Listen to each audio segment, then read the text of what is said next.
Greetings, family, in the name of the King. Thank you all for being here tonight for another study in the word of our Elohim for the house of Israel scattered among these nations. I pray that everyone is in excellent health, and I welcome everyone, including our visitors, those who are passing through. Shalom to you also. And I hope that you'll have a wonderful time with us tonight as we go through the word of our King. We have a lot to talk about tonight and videos to show, so let's get right to it and have a word of prayer and ask the Most High for a blessing upon tonight's class. Baruch atah Yehovah Eloheinu melech haolam, asher natan lanu et derek haYeshua b'Mashiach Yehoshua. Blessed are you, Yehovah, our Elohim, King of the universe, who has given us the way to salvation in Yeshua HaMashiach. Father, I'm grateful to you for your love and your mercy, which truly endures forever. I'm thanking you, Father, for sparing our lives that we can be here together. And I'm thanking you, Father, that you have kept our eyes open. We have not fallen back into slumber, that we are able to see and discern the things that is to come upon this earth. I pray, Father, that you'll strengthen us, and that as we are in all of these ghettos in Babylon, that you will definitely deliver us from this captivity, because you are our only source, your only hope. We don't have anyone that we can depend on. The governments have failed and everyone else has failed, but you are the hope of Zion. Therefore, we glorify your name, we thank you, and we love you. May your name be praised forever. In Yeshua's name, amen. Hallelujah. I also want to say a special greetings to my brother here with us in the studio, Brother Melech Maynard. Shalom to you. You can grab the mic and say shalom to the family. Shalom, family. It's a pleasure to be here, and also to fellowship with the brothers, and knowing one day that we all will be together in the kingdom. Hallelujah. And Brother Maynard is passing through. I also want to thank you all for uttering your prayers on the behalf of the Maynard family.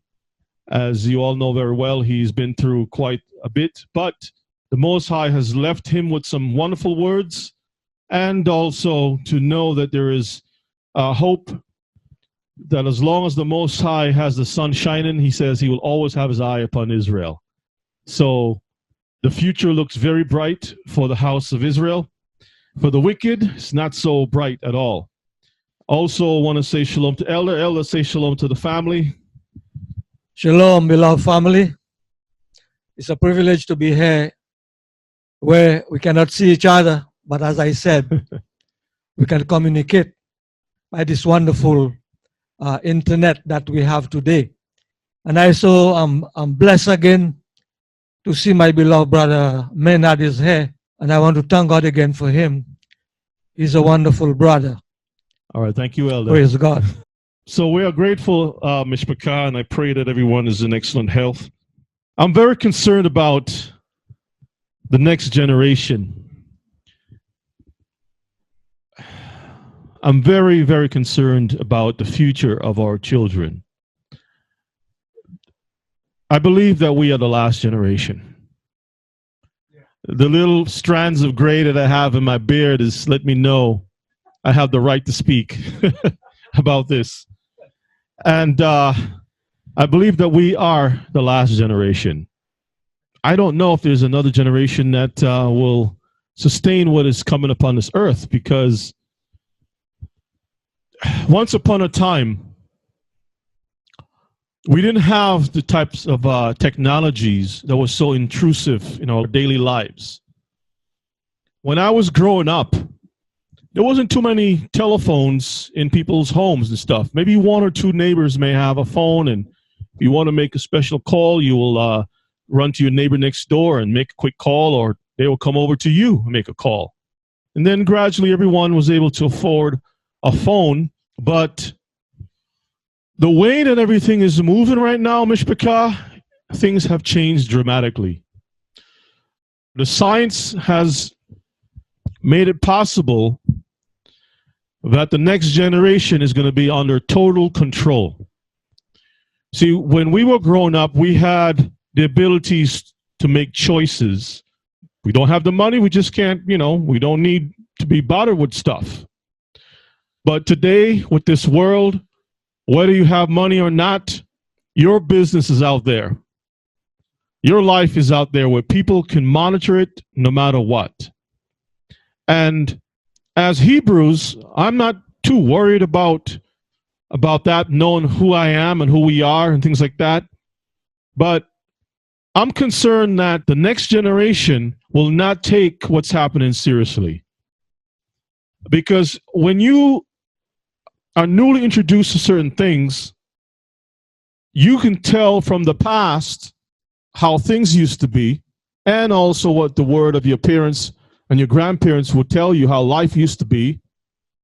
But for a child who is born into a society where everything is pretty much as is, they're thinking that this is good stuff. They don't see the dangers of this thing. And they may think all is well, but they really don't have a clue of what's coming around the corner. And even when you try to explain to them, they don't see the danger. They see everything as being beneficial to the society, that it's a plus to society to have all these technologies around, swipe and access to information and whatever that you need, you can get it. I'm very, very, very concerned. And I know that many of you all who are around my age, maybe, up or down a notch, are also concerned too. And so tonight's class is going to be centered around the world of tomorrow.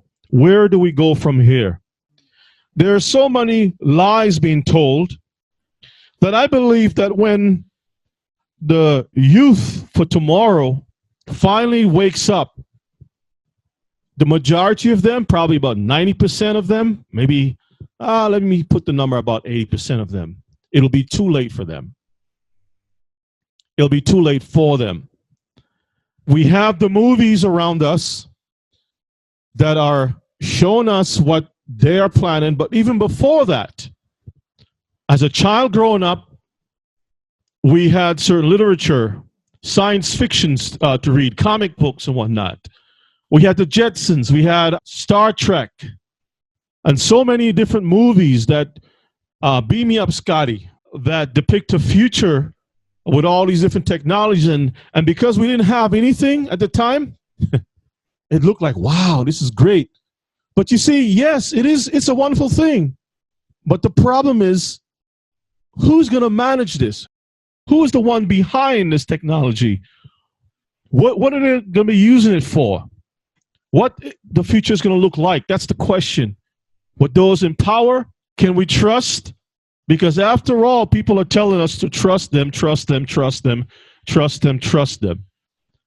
So if we're supposed to trust them, why is it that when they come on the TV to talk about the medicines, they say it so fast? Are you going to trust somebody that speaks to you fast?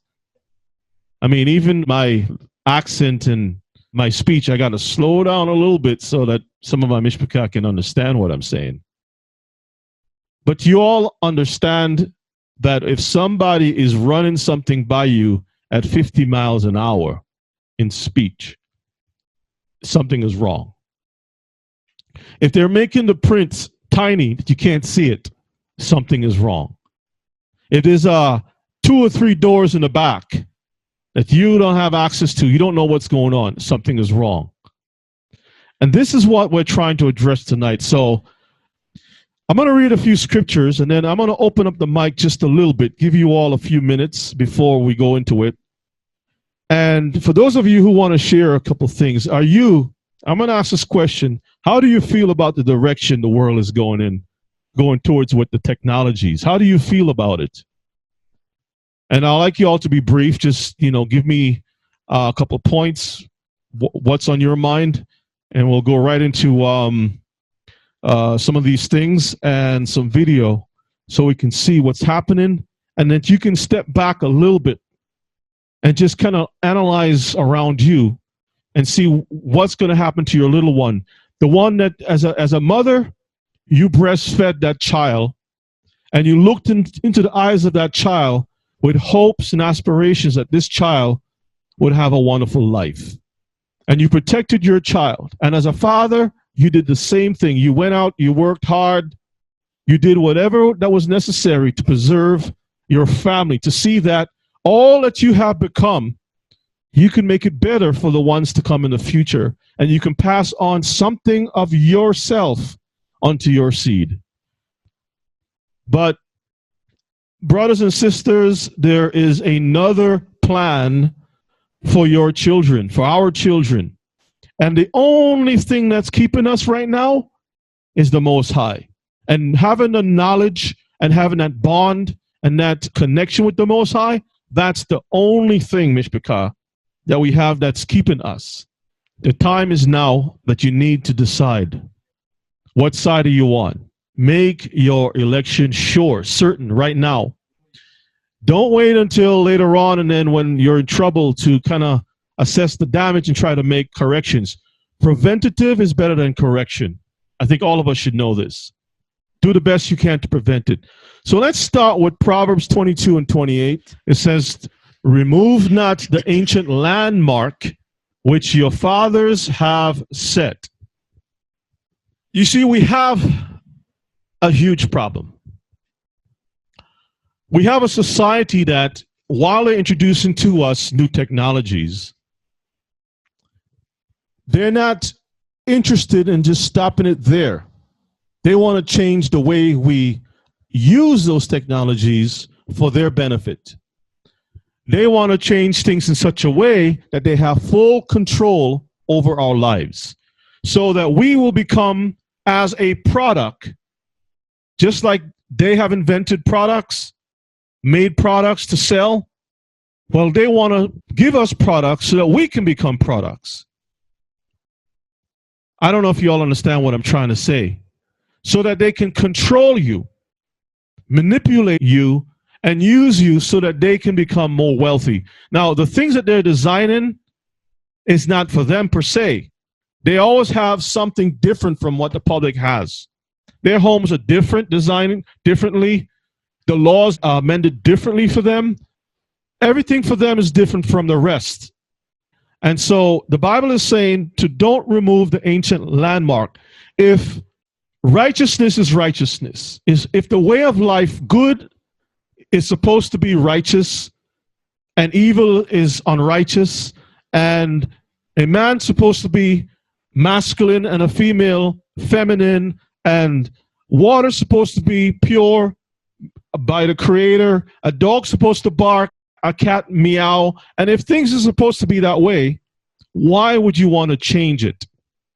What's the reason for it? So the Bible says to don't remove the ancient landmark. The standard that has been set by the fathers, don't mess with it. It's perfect. Every time we change something, we remove something that was perfect. And all we are bringing in is imperfections and imperfections and imperfections. Okay, so we're not moving towards perfection. That's what they want us to believe. But we're doing the opposite, Mishpachah. And that's why we got to be very careful. Let's go to Psalm 78. Let's start at verses 1 to 7. Give ear, O my people, to my law. Incline your ears to hear to the words of my mouth. I will open my mouth in a parable. I will utter dark sayings of old, which we have heard and known, and our fathers have told us. Does it say new stuff? We don't see new stuff, right? It says old stuff. Let's continue on. We will not hide them from their children, showing to the generation to come the praises of Yahuwah and his strength, and his wonderful works that he have done. So we're not supposed to hide the things from our children. And, you know, it is very, very difficult to tell someone about impending danger when they really don't have an understanding of what danger looks like. It's difficult to explain, to draw it out. This is why the Most High wants children sometimes to fall and bump their heads every once in a while, so they can have the reality. The same way that the Most High told Israel, I'm going to leave some of these heathen nations around you so you can learn war. Because if you're idle sitting around the house, especially since you just came out from Egypt, you know, it hasn't been too many generations that has passed to get the Easter out of your head and the pyramids out of your head and the gods and the scarab beetles and all that stuff out of your head. It's going to take a little bit more time. Okay, so I'm going to give you a little bumping across the head every once in a while so you can remember what pain and the future would look like if you go astray. So we have to remind our children and tell them, and sometimes when you try to explain what it's like to be under, a totalitarian regime or something, most of us grew up in under the wings of the American eagle. So we have never really experienced, apart from what the police is doing and what the general public is doing to us, we have never really experienced being behind an oppressive regime or something like that. So it's difficult for a lot of our people to be able to explain that to our children. Let's read on. Verses 5. For he established a testimony in Jacob and appointed a law in Israel, which he commanded our fathers, that they should make them known to their children. Now, the only thing that will really preserve us is to continue to pass on the scriptures to our children. Let them stay in the scriptures. Let it be second nature. So when something comes, it becomes like, boom. Verses 6. That the generation to come might know them, even the children which should be born, who should arise and declare them to their children, that they might set their hope in Yahuwah, and not forget the works of Yah, but keep his commandments. If we don't talk to our children, because some of our people surrender their children so easily to a society that they don't have any understanding. They don't read materials and magazines to know what the future, or books to understand what the people, the society is designing for the next generation. They don't read. As a child growing up, my parents used to filter the stuff that we brought home. You couldn't sneak not even a toy in your house, in the house, without them checking under the bed, checking around to make sure that everything was kosher in the house.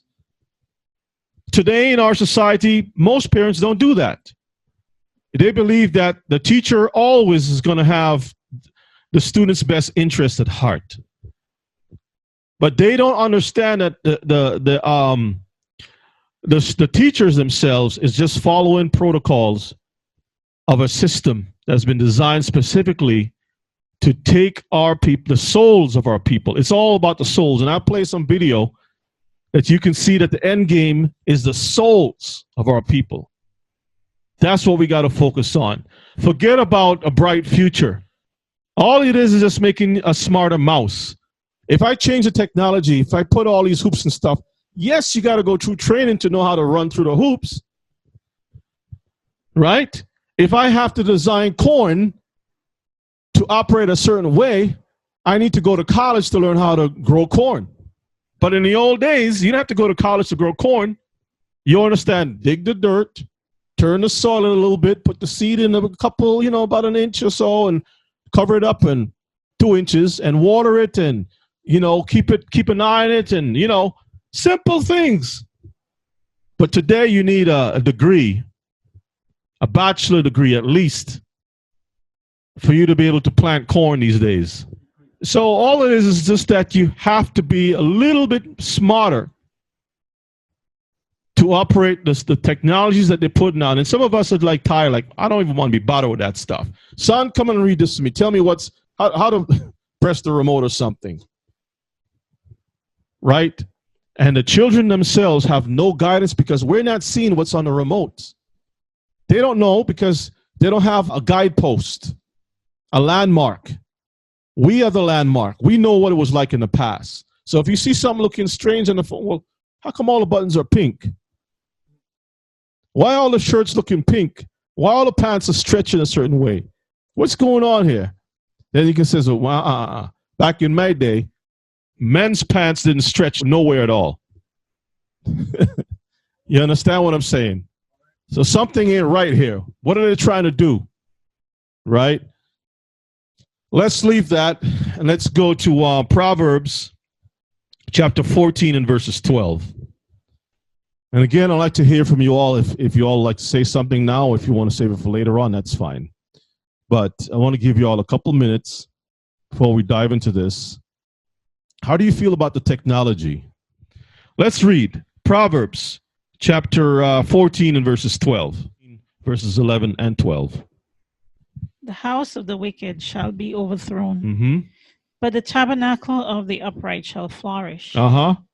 There is a way which seemeth right unto a man. Is a way that does what?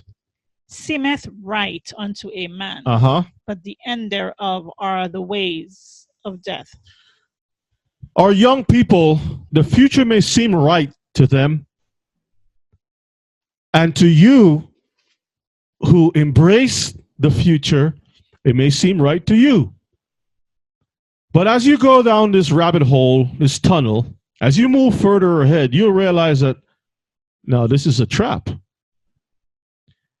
And then it's going to be like you see with the signs here, with these youths putting these signs up. It's time to act. Never again. No more lies. The future is us. Stop robots and AI is a threat and stuff like that. By the time that comes around, it's too late. You can't protest your way out of a system that has finally got you in a trap. I've never seen a rat protest once they're caught. Have you? So what say if you, Mishpachah? If any of you all like to chime in about the future, if you feel brave and bold about the future, and you don't have to agree with me. You can disagree. That's fine. I'd like to hear your thoughts. Brother Doug, shalom, my brother. Shalom. Can you hear me? Loud and clear, brother. All right. So this topic, and you've touched on it so many different times in the past. You are so correct, Rabi. It's to a point that this technology is to where it's turning us into like zombies.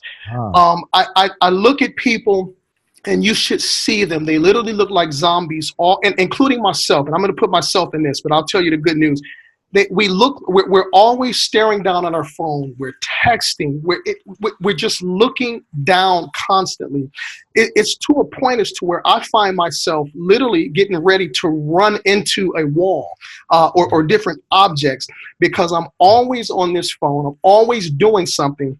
But I am honestly trying. It's almost like a demon that I can't get rid of. But the good news is that I do understand that this technology is gone way too far. I just had an upgrade on my Gmail email server. And now, and I think you mentioned this, now the algorithms know exactly what I'm getting ready to type. They have remembered my patterns, and they know exactly what I'm getting ready to type. And all I just have to do is just click a button, and it'll take me to the end of the sentence that the algorithm knew that I was going to type. I am trying desperately to work with myself, my son, my wife. I'm trying to get on us constantly, but it's almost as if this agenda has you so sucked in as to where you can't get out. So I am literally praying to the Most High to help me come up with something or put me in a position as to where I can put this technology down, because you are right. I love that scripture that Sister Sarah just read, where it says that it seems right into a man, and you are so correct. I used to be a big firm believer of this technology and everything just seeming to be so correct. It seems to be so good, but now that I have an awakened mind, I understand that it is not all that it's cracked up to be. And the agenda is to take us down a path where we don't want to go. So I just ask for prayer for myself and all of us, because I want out of this matrix. It is literally a matrix, and I feel like I cannot get out, and I truly want out. It is difficult because we don't see the immediate danger. We really don't. This is a spiritual thing we're talking about. This is not just some zeros and ones. This is a spiritual thing we're talking about. If something has such a stronghold on your mind like this, that you feel depressed when you put it down and you feel excited when you get it, especially when you get an upgrade, you feel so much better. It feels like it's a new spirit, like you're renewed again. Something is wrong. Something is definitely wrong. So thank you so much, brother, for sharing that. Let's see who else would like to share. Elder, you want to say a quick word? Just go ahead. Yeah, very, very quick. You know, the devil has set up that last days equipment to corrupt our seeds, our children, which is the internet. So we are glad. I'm glad I have escaped from that. And I cannot get accustomed with anything that the internet have. Somebody have to come and help me. I'm glad that my mind cannot focus on that. And I have prayed very hard for our children, my grandchildren. I'm so thankful again that we have that prayer line. Speak a little closer. We have that prayer line that we can pray for one another, that the good Lord will save our children, this last generation.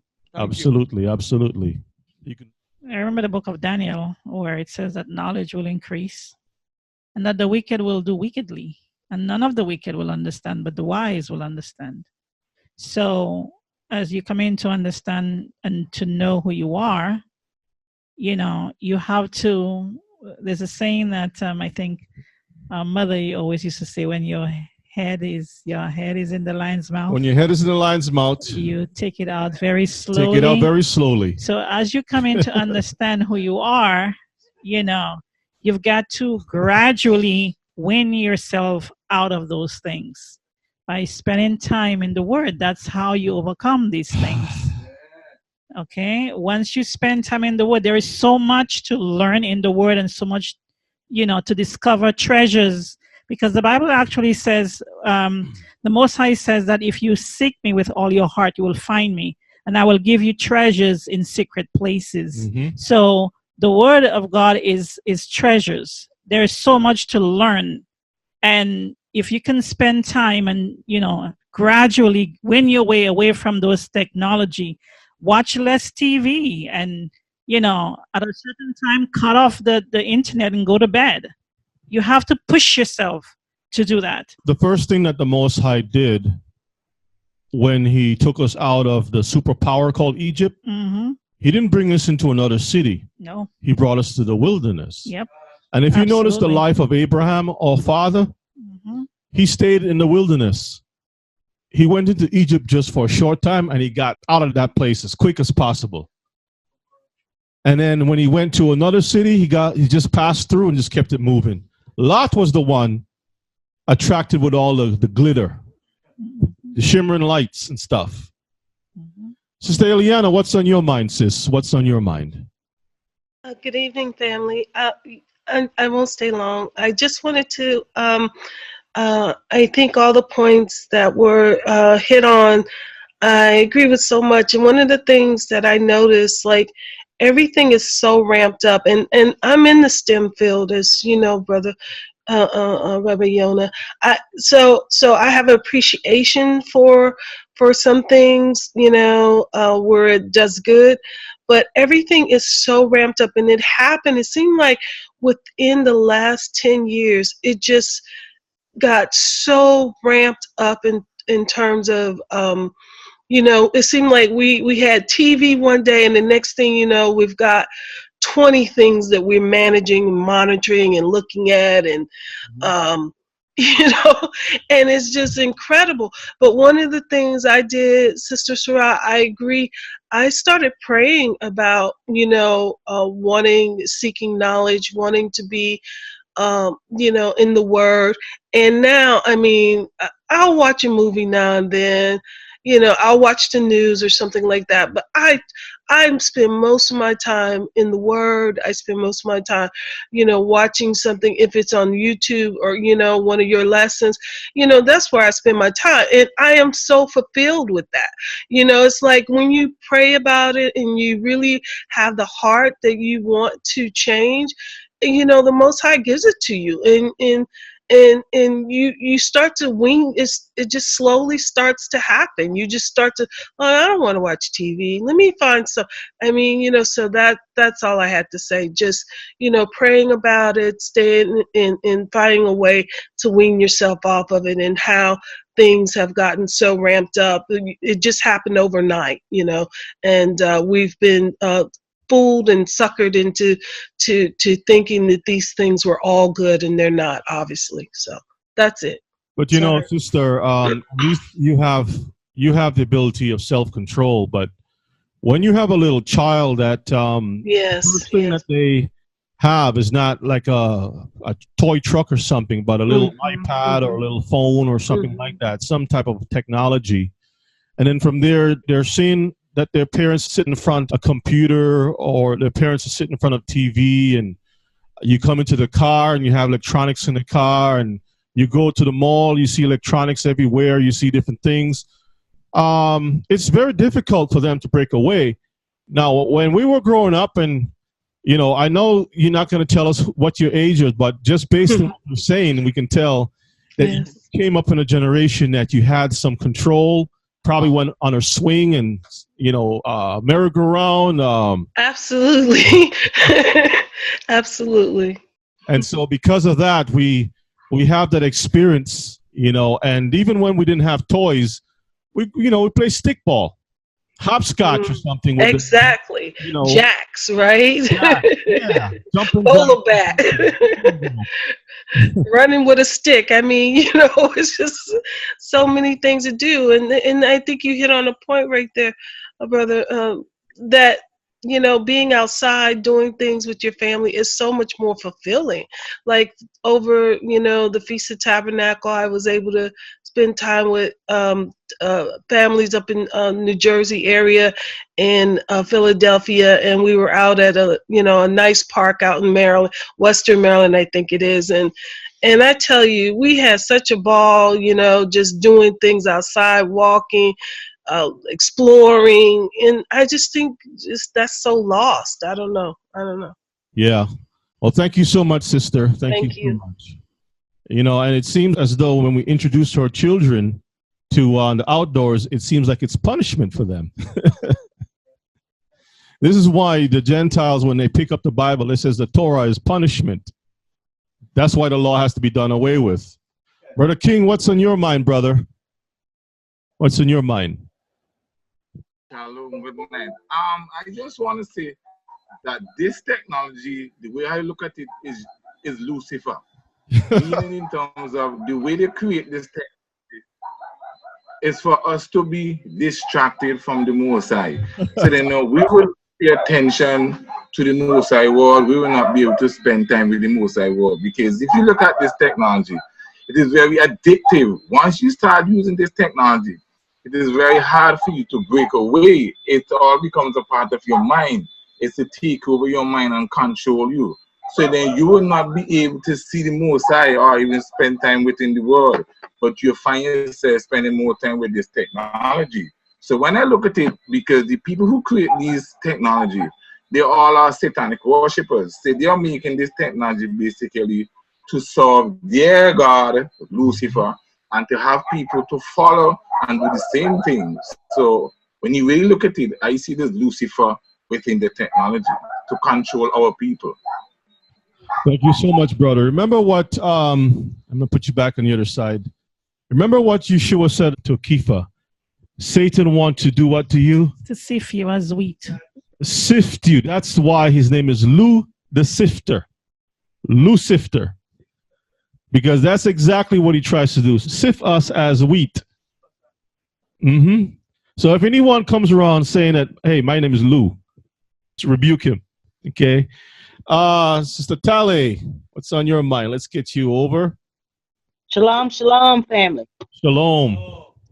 I went to bed 2 nights ago, thinking on this same subject. And I've had some terrible dreams, but as soon as you started talking, I realized what those dreams were connected to.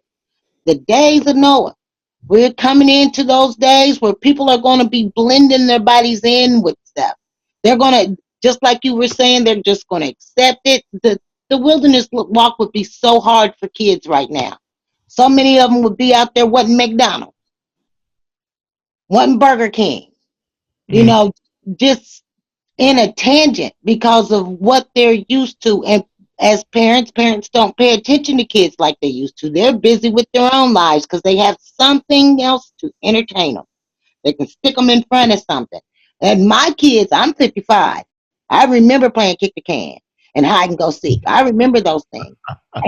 And my children did the same. Now my children had a game deck, but they preferred outside, and they were so trained with it that if I let them go and select a game, if they turned that game on and that game looked like, okay, mama, we don't want to play this, no, we're taking this back. They were so trained with it, and kids are not trained now. They pick it up so well. You can give a 2-year-old a cell phone and they can figure out how to play a game. And that's terrible. That is just not good. But yeah, I've been having these strange nightmares about these zombies. I'm like, why am I dreaming about zombies attacking me? Because we're coming into those days. People are going to be zombie-like because they're going to be so blended into something. You're right. It's just going to be. And these poor kids don't stand a chance. These babies don't stand a chance. We need the Most High to come and deliver us quickly. Sister, you're absolutely correct. You're absolutely correct. It's very scary. I mean, I think about the fun that I had as a child. I can't remember any bad days in that sense. Climb a tree. You know, climb a tree. Right. As a matter of fact, you mentioned about Burger King. I don't know if they're still doing it, but they used to have in the Happy Meals like some little toys and stuff. Do they still do that? Yes, they still do that. I don't know how effective that is because they might be losing money because nowadays children don't even want to mess with little toys anymore. Oh, no, they're slick about it. The toys are connected to whatever's fashionable right now. It could be like the next child's movie that's coming out. So it's connected to something. Okay. So yeah, they want that stuff. Like a good example is, what's the little I'm so far away from movies. The little yellow guys, and one of them has one eye, and Minions. Yes, Minions. You know, kids don't play with toys. You're right. But when those Minions came out, every kid wanted to go to Burger King or whoever had that Minion so they could get that Minion toy and collect it. Mm-hmm. So they just got it disguised. They packaged it a different way, connected to something else. Mm-hmm. That word Minion itself is demonic, and that one eye thing is like that Luciferian eye. Yes, yes. Yes, it is. Yes, it is. And Disney is the worst thing to let your children watch. Nobody should let your kids watch Disney. I agree with you 100%. All right, sister, thank you for sharing your thoughts. I remember, for those of you who recognize the picture on the screen, you must be about my age. There was a show back in the days called Logan's Run. If y'all remember that, just say yes in the chat. Let me see. You remember that, Brother Pincus? No? Yeah, you definitely not. Okay. Oh, Sister Olive, shh. Don't tell them how old you are, okay? Logan's Run. I remember seeing this thing years ago. I don't remember too much of it because I was very young. Thank the Most High. I was very young. But at the time, I remember it being, I just remember that the leading character in the movie was always on the run, like he's running from technology or something. And, you know, back in those days, it was basically science fantasy of what the world is going to look like. But now it's science reality. It's part of our culture today. Back in those days when they put this thing out, people were running away from it. The movie's based upon, let me just go to our next slide, and I'm going to play something.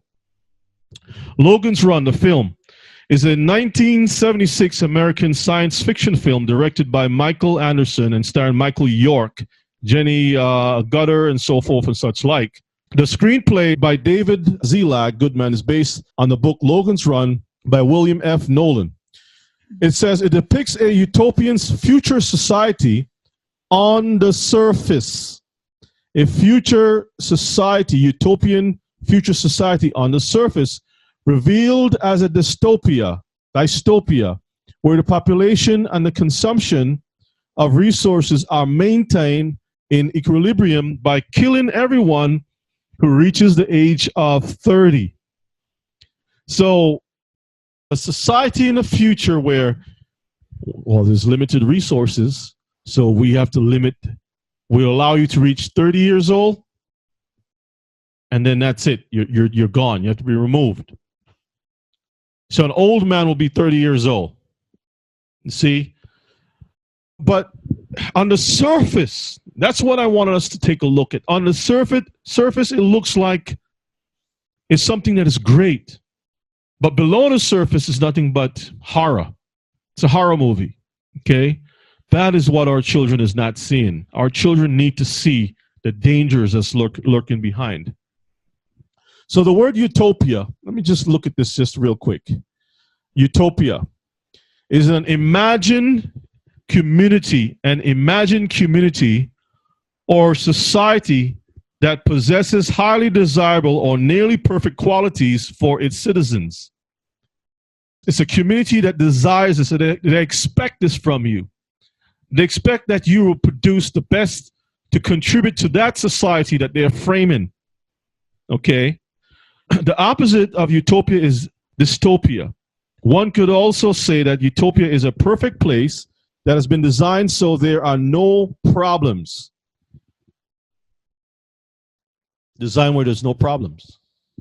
See, utopian ideals often place emphasis on egalitarian principles of equality in economics, government, and justice, though by no means exclusively, with the method and structure of proposed implementation varying based on ideology. According to Lyman Tower Sargent, quote, they are socialists, capitalists, monarchical, democratic, anarchists, ecological, feminists, patriarchal, all these different societies, free love and so forth. Many argue is essential for improvement of the human condition, but if used wrongly, it becomes dangerous. So everybody is saying, in Russia, is saying communism is the best society. But the people who are, because, I mean, when you think about having everything equal, I have the same 2 slices of bread as you. I got the same pairs of shoes as you do. My dental care is the same as yours. Everybody has the same and access to everything. That sounds great. It sounds really good. But if you have wickedness behind the scenes, that can turn into a nightmare. Because if you sneeze a little too much, you're going to say, oh, you're defective. Right? That's not normal. So they want to turn everyone into bricks. So you're not stones. With your own shapes and different character, your own individual character, you have to be like bricks. Okay? So Sargent argues that utopia's nature is inherently contradictory because societies are not homogeneous and have desires which conflict and therefore cannot simultaneously be satisfied. So you can't have 2 different things working together as one. It's going to fight against each other. This is why the Bible says, how can 2 walk unless they have to agree? Okay? So let's leave that. I'm going to play a video because they want us to believe utopia is ideal. This is something good.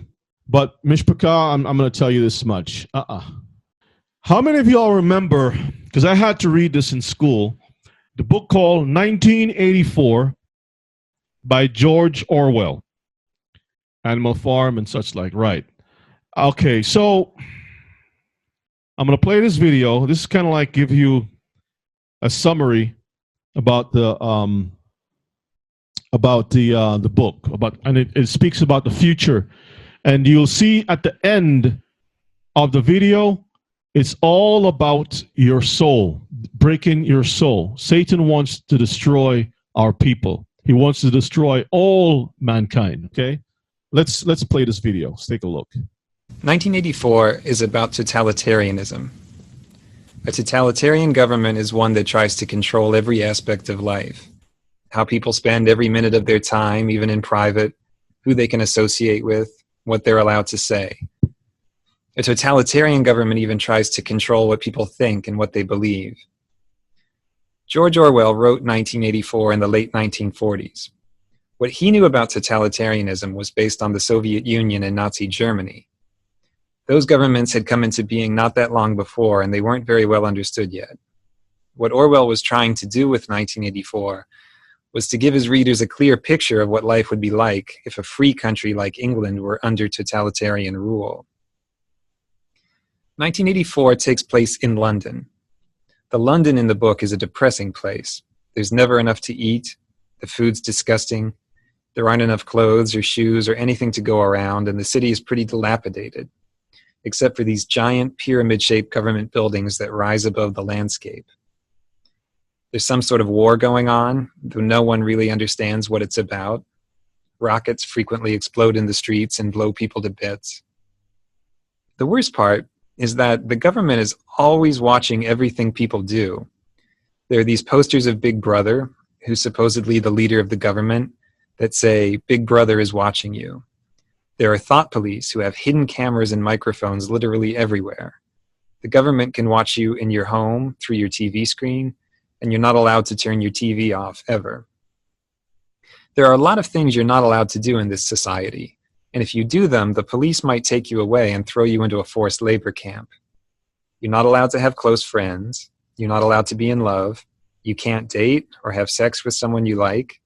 You're basically supposed to save all your emotional energy for the party being the government. Then there are things you have to do. You have to watch the government programming on TV, most of its news, some of its exercises. You have to attend pep rallies, including this one called the 2 Minutes Hate. So it's hard to even have time to think your own thoughts because they're constantly filling your head with propaganda. The main character of 1984 is Winston Smith. He's 39, he has a job in the government, and he lives this horrible, dreary existence without any friends or anyone in his life. At the beginning of the book, he starts writing a diary to talk about how much he hates life in his society, even though writing a diary is one of those things you'd be killed for doing if you were caught. The diary is his place for thinking about his society. It's a place where he tries to imagine if life could possibly be different from the way it is. There's no way for him to know if things were ever different before, because the government has changed all the records of the past and rewritten all the history books. At the beginning of the novel, there are two other people who matter to Winston, and he doesn't even know either of them. One of them is Julia. Julia is this attractive young woman who works in the same building as him. She's some kind of mechanic. Winston basically hates her. He hates her because she's pretty and he can't have her, but he also thinks she's the sort of person who would turn him into the thought police. So he's afraid of her, but also sort of fascinated. The other person he's interested in is this portly guy named O'Brien, who's a member of the inner party. That means he's a boss, much higher up than Winston. Winston should be afraid of this guy, but he gets the sense that O'Brien is intelligent, so he has this yearning to be friends with him. He thinks O'Brien would understand how he feels about life. The book takes a turn one day when Julia slips Winston a note that says, "I love you." This note completely rocks Winston's world. Of course he's interested. He can't wait to get in touch with her. But it's very hard for them to say 2 words to each other in private with all these spies and cameras everywhere. Finally, they do manage to get out to the country, and they start this mad love affair. The love affair makes them both very happy. It's dangerous because they could be killed or sent to labor camps if they get caught, but that makes it more exciting. At last, Winston has someone who understands him and who hates the party as much as he does. But Winston needs to go that extra step. He's rebelling against the party privately by having the secret affair. Now he wants to go to the next level and be an active rebel against the government. He gets his chance one day when O'Brien invites him to his apartment to look at something work-related. Winston takes a leap of faith and guesses that O'Brien must be part of the rebellion, because no one invites people over to their home. It just isn't done. So he and Julia go to O'Brien's house and confess that they want to be rebels. And O'Brien says, yes, I'm a rebel too. And we all read this book that explains why things are the way they are. Winston reads the book, and he's blown away by it. Unfortunately, right after he reads it, the thought police bust in and arrest him and Julia and carry them off to the Ministry of Love to torture them. So we learned that O'Brien wasn't a rebel after all. He just wanted to catch Winston.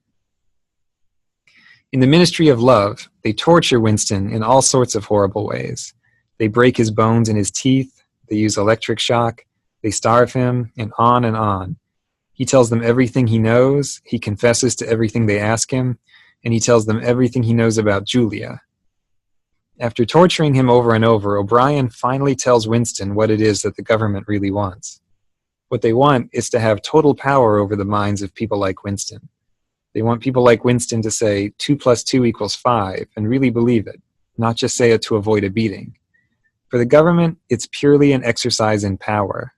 They're not trying to control his mind for some other purpose. They just want to exercise total power over people's minds. They finally do break Winston completely in this place called Room 101, where they do whatever it is you're most afraid of. They lock his face into a cage and threaten to let these rats eat their way through his face. He has a phobia of rats, so he loses it and says, "Do it to Julia, not me," which is a complete betrayal of what's most important to him. The government has taken his last shred of integrity. After he does that, they let him and Julia go. The thought police don't care about them anymore. The two of them meet on the outside, but they can't love each other anymore. Winston and Julia are basically broken people after they get out. Winston has changed to the point that he doesn't even want to think about anything that might be rebellious. He just sits in a cafe listening to the news and smiling. The last words of the novel are, "He loved Big Brother."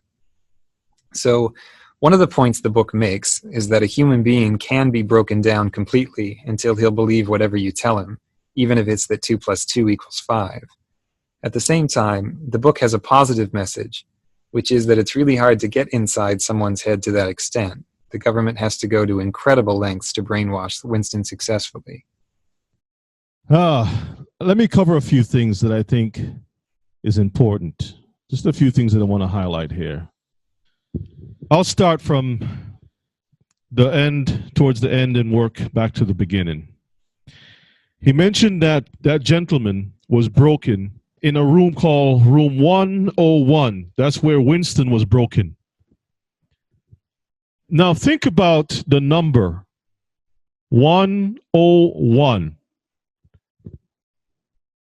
Technology is what has broken our people. Let me explain what I mean. What is the foundation for digits or for technology? The binary code. And what is the binary code? 01. That's where the man got broken, 101. Where's our children today? Technology is what has broken our people. So the ability to resist was broken when he got to room 101. 0 ones. Zeros and ones. Keep that in mind. The guy was doing good. Winston was doing good when he had a private rebellion. He had a relationship with a woman that he wanted to be with, and everything was going great. And this is what we're having right now. We're having, according to the world, this would be considered a private rebellion because our thoughts, our teaching, our way of understanding, our life goes contrary to the society that Satan has in control of, right? But unfortunately, we do have others who make public rebellion. A lot of our brothers are out there doing public rebellions, and they feel that they have a need to publicly rebel. This is where we're going to have the problem. But let me go a little bit further. One of the things, because remember this book was written many years before a lot of our people was born. and published many times over and became part of the school curriculum for reading and things like that. But it was depicting a society where it was under surveillance 24/7. Now that was something that was written before we had cameras everywhere. I'm not saying the guy's a prophet, but these people who are in the know, they understand what is to come because they look at the paperwork, they can see what's happening, and they'll put it out in a movie form. They'll put it out in some kind of a literature that seems just like, yeah, science fantasy. So imagine in the past, they spoke about a future where cameras will be everywhere. What do we have today? We have cameras everywhere. Okay, let's move on. One of the things that the guy made, Winston made, one of the mistakes that he made was he had a yearning to join with somebody that was intelligent. Remember the other girl that he wanted to be with? She wasn't all that intelligent, but the reason why he was focused on connecting with this other guy was because he looks intelligent. A connection to intelligence. What do we find now in our society? We find that a lot of our people, your younger generation, is gravitating towards things that's dealing with artificial intelligence or intelligence. And they would tell you, you're old-fashioned. You don't know what's going on here. And when you try to explain certain things, they don't want to hear it because, after all, you don't know how to unlock your own phone. Okay? Let's move on. One thing that was mentioned in the summary about the book is that the government had the ability to do what? Change the past. This is why we read the scripture that says to remove not the what? Ancient landmark, which the fathers have set. The fathers know what happened in the past. You remove the fathers out of society, and then you have chaos. You don't have a counterweight. You don't have a balance. Well, that's a different subject, Elder. So the government wants to change the past by removing what the older ones had established. And this is what we have today. Another thing that was mentioned is about the TV screens watching everything. Now, back in those days when this book was first penned, I believe they had TVs back then, but very few people even had televisions and even thought that television would be the way it is today. We're going to cover that too, Mishpachah. All right. Another thing that was mentioned at the beginning was the book was written about a society that had what you call rockets exploding all over the place. Remember he mentioned that? What do you call that today? Terrorism. Terrorism. Okay? So they are laying down the foundation of what we are experiencing today. All the pieces are right there before us. But again, if you package it up as science fantasy or fiction, a lot of people will look at it as just that. While you're living it, it's right there in front of you. Let me play another video. It's dealing with the same book, but now it's going to cover the language. Newspeak. If you've watched the news or followed politics, chances are you've heard the term Orwellian thrown around in one context or another. But have you ever stopped to think about what it really means or why it's used so often? The term was named after British author Eric Blair, known by his pen name George Orwell. Because his most famous work, the novel 1984, depicts an oppressive society under a totalitarian government, Orwellian is often used simply to mean authoritarian. But using the term in this way not only fails to fully convey Orwell's message, it actually risks doing precisely what he tried to warn against. Orwell was indeed opposed to all forms of tyranny, spending much of his life fighting against anti-democratic forces of both the left wing and the right. But he was also deeply concerned with how such ideologies proliferate. And one of his most profound insights was the importance that language plays in shaping our thoughts and opinions. The government of 1984's Oceania controls its people's actions and speech in some ways that are obvious. Their every move and word is watched and heard. And the threat of what happens to those who step out of line. Let's pause for a moment. Did you hear what it just says? Their speech is being what? Let me back it up just a little bit. Let's back it up just a little bit. I'm sorry. Their every move and word is watched and heard. What do we have in our phones today? This is why Brother Doug said before he can even complete his sentence. Do y'all get the picture now? Let's continue.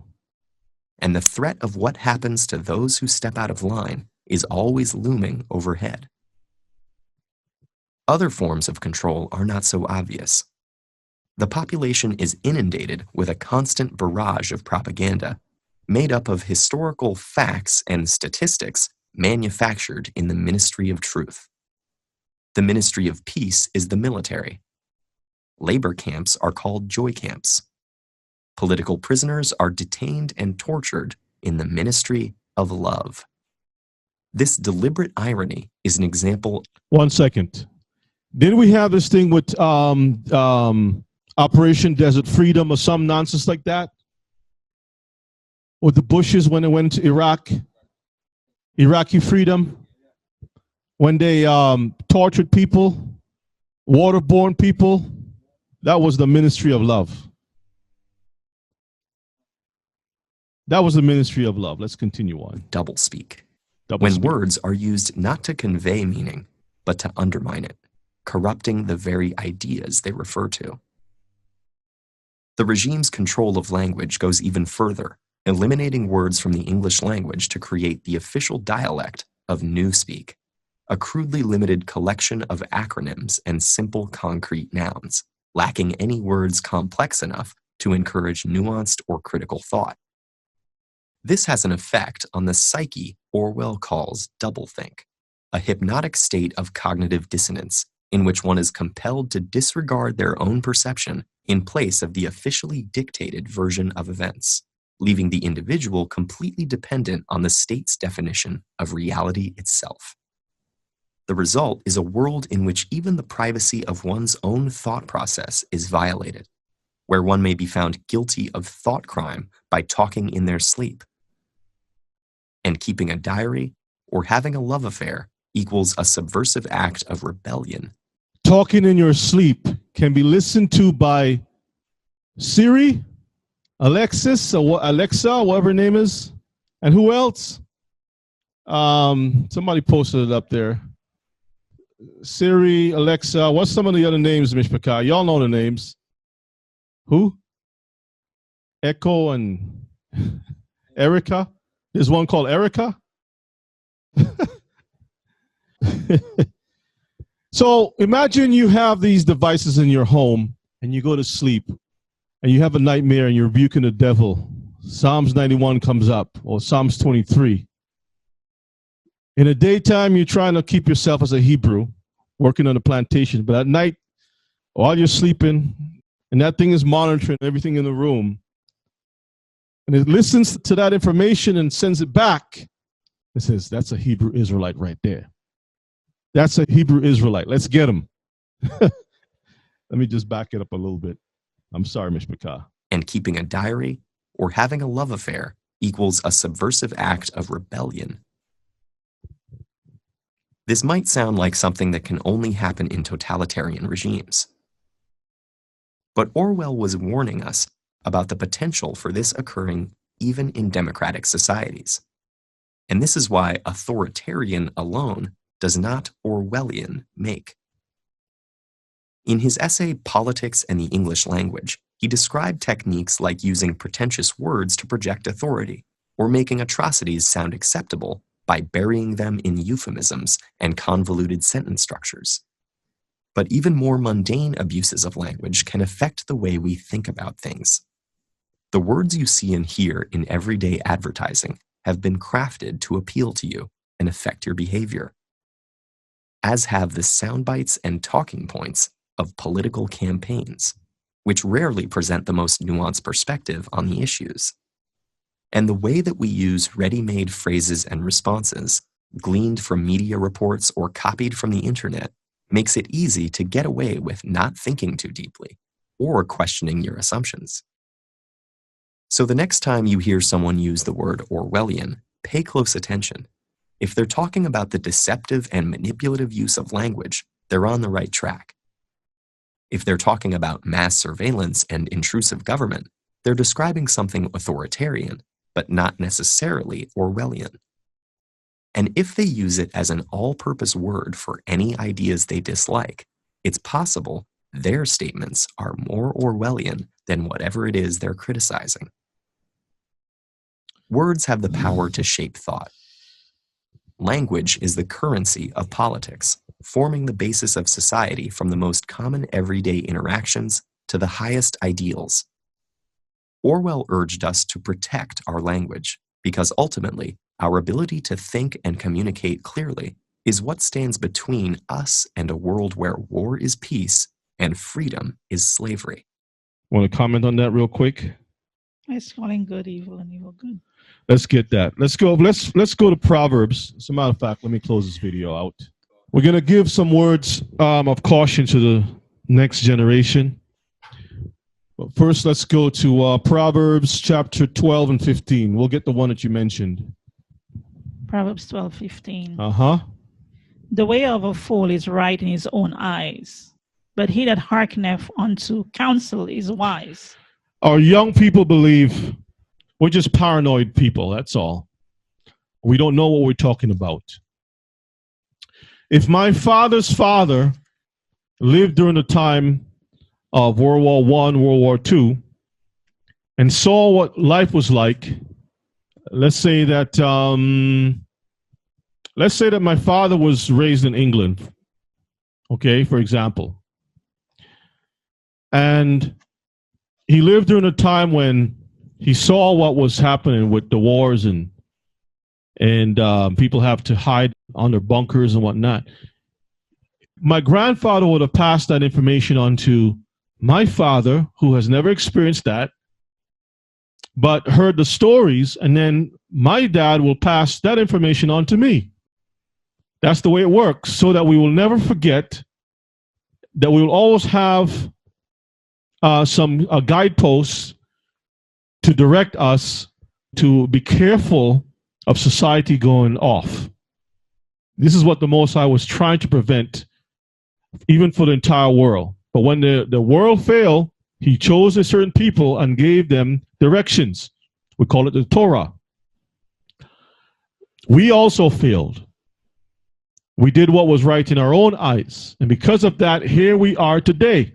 So our young people believe that they have all the understanding in the world, and the Bible calls people who think like that fools. The way of a fool is right in his own eyes, but he that hearkeneth unto counsel is wise. Most of the time, the young people don't want to come to seek counsel because they don't want to hear what we have to say. Let's get Proverbs 22 and verses 3. A prudent man foreseeth the evil and hideth himself. Uh-huh. But the simple pass on and are punished. When we see the evil, the way that we hide ourselves is not running over to some far-flung country, but for us to put ourselves in the Torah itself. Because the Most High is the one who has control over everything.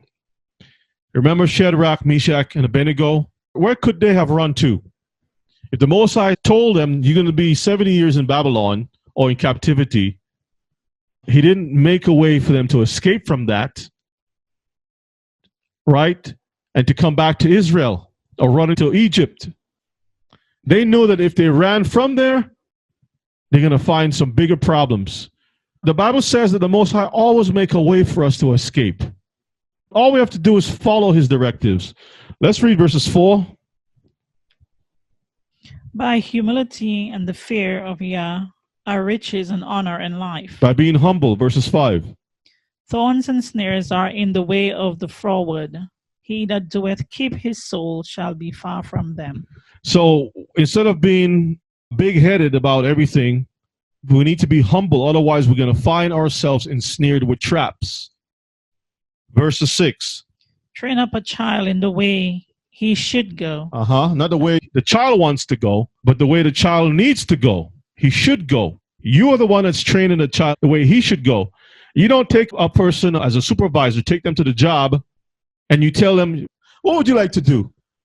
You don't send your children to school and says, students, what would you all like to do today? No, you take the pencil, the chalk, whatever it is, and you write out, this is what has to be done today. This is the assignment for the week.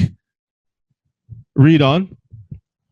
And when he is old, he will not depart from it. When he is old, he will not depart from the training. Okay, from the fear of the Most High. Now let's go to Proverbs chapter 3, verses 6 to 8. In all thy ways acknowledge I'm him. sorry, let's start at 5. Trust in Yahweh with all thine heart, and lean not unto thine own understanding. That's what we need to put in our people's head. Even ourselves. Okay, read. In all thy ways acknowledge him. In some of your ways. In all. In all. Acknowledge him. Read. And he shall direct thy path. Be not wise in thine own eyes.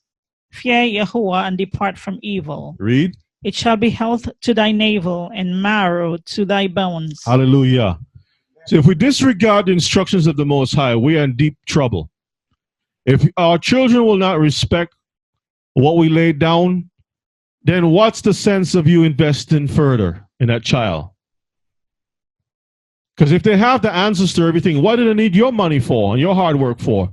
You should just take that money and go on a vacation, go on a cruise somewhere and relax. Because if they're not listening to you, all you're doing is putting your money in a pit, in a hole. That's all it is. Take your money, go somewhere and enjoy your life, because according to Ecclesiastes, that's your portion in this life. Your labor in this life, Mishpachah. So we put too much into people who don't care whatsoever. You continually go behind them over and over, and they're not listening. Let's take Isaiah 5, and we're going to read verses 20 to 22. Yes, family, when we look at these things, remember, these are books written before many of us was even born. And it spoke about a future that is dangerous. And now when we come into the information and we have the understanding of who we are and what is lurking around the corners, they don't want to hear what we have to say. Let's read. Woe unto them that call evil good and good evil. That's that new speak or that double speak. Read. That put darkness for light and light for darkness. That put bitter for sweet and sweet for bitter. Read. Woe unto them that are wise in their own eyes and prudent in their own sight. They will tell you the technology is very, very good for us. It's going to help enhance our life. As a matter of fact, if you're diabetic, we can implant a chip that will release the stuff on time. You don't have to ever worry about it. It will monitor when your blood sugar is low and just release a dose in your body. But does it tell you who's listening to your business? What if they decide, okay, you know what? We look at the deficit. We have trillions of dollars. And about half of that trillion is on food stamp and welfare people, recipients, and other segments of society that we don't really care for. All the infirm people. So let us just pull the plug, because it's easy to pull the plug on that segment of society, and then you're gone. Eliminate the problem. Remember, when the Europeans came over here, they promised good, they had smooth words. They gave beads and beautiful little trinkets, shiny little stones, little glass beads and whatnot. And before the natives blinked their eyes twice, they were in chains, they were diseased. I mean, the people didn't need blankets, but the Europeans introduced blankets to them and says, keep yourself warm. Next thing you know, they broke out with pox, diseases, hair falling out, lice. You can't even go to a Motel 6 without lice crawling up your behind. They're all over the place. You look at the news, you'll see they tell you that these places are filled with lice. All right, let's read on verses 22. Woe unto them that are mighty to drink wine, and men of strength to mingle strong drink. Woe unto them that are mighty to drink wine. So we suck up the system's words and ideologies and whatnot. And brothers and sisters, it's not going to help us at all. I mean, what I'm talking about here, what you all understand is very true. It's very plain. But it's a hard thing, as our brother said at the beginning. And I second what he's saying, what he said. It's difficult because the younger generation has grown up seeing all these technologies have made my life easier. When I was a child, we were not allowed to have a calculator in the classroom. You had to sit there, and I don't care, your head will hurt you. Even if you got to twitch your eyes and look around to see who has the answers. You look around the room and says, let me see who has the answer. Hey, psst, hey, psst. You want my chocolate milk? Psst, hey.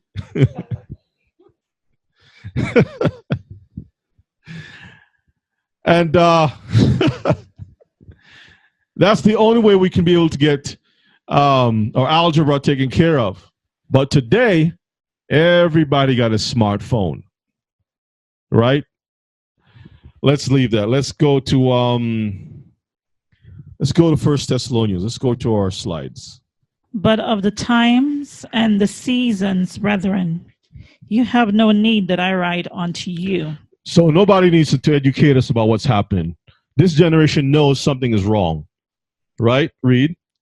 For yourselves know perfectly that the day of Yah so cometh as a thief in the night. You know very well what's happening. Read. For when they shall say peace and safety, when they say that society is looking good, then sudden destruction cometh upon them as travail upon a woman with child. It's a trap. They shall not escape. And they will not be able to escape. Read. But you, brethren, are not in darkness. This generation is not in darkness. That day should overtake you as a thief. That we should be trapped.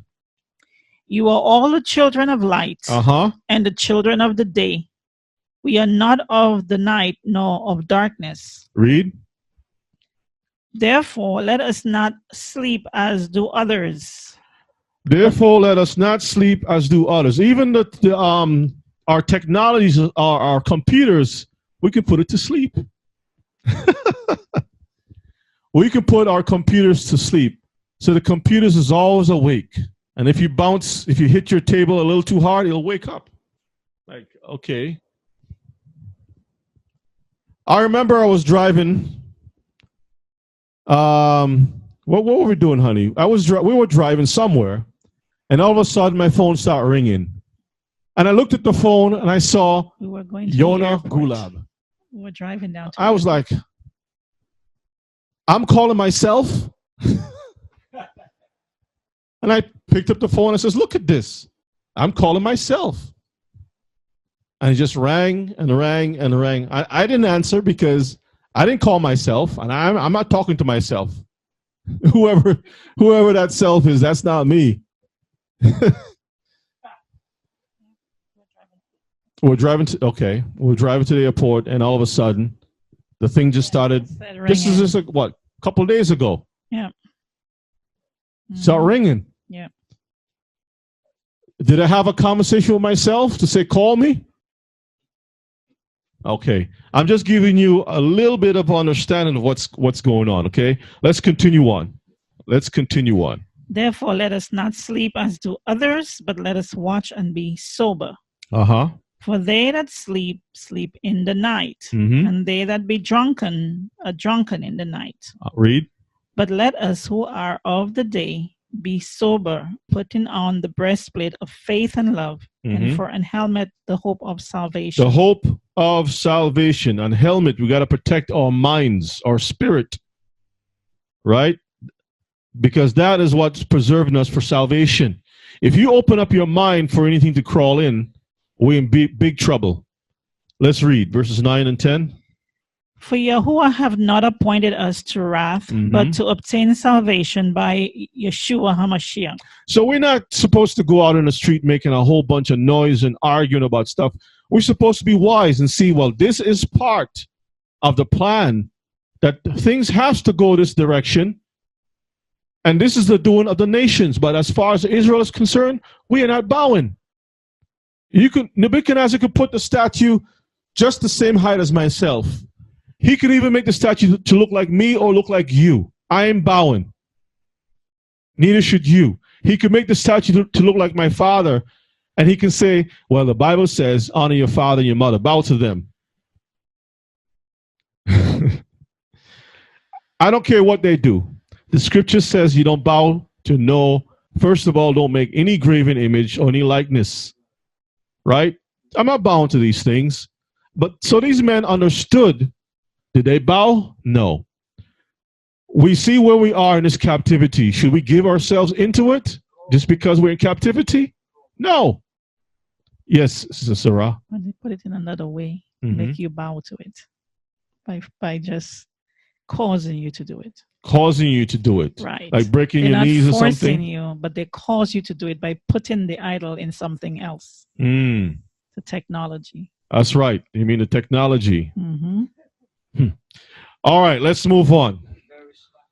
Verses 10. Yeshua HaMashiach, who? It says, who died for us, that whether we wake or sleep, we should live together with him. We should live together with him. That our actions should be as if he's inside. His spirit is with us, always inside of us. So we are not of our own. Okay, now let's leave that and go to Ezekiel chapter 33. We're going to read this warning because we do have messengers that warns us not to do certain things. Ezekiel 33 verses 2 to verses 11. Let's read. This is a warning to the house of Israel. Okay, but it could be applied across the board to any nation. Ezekiel chapter 33, 2 to 11. Any nation themselves have the understanding to know, if I have a fortress, if I have a border, I need to protect my border. The media have to be on board. The sirens have to be set up.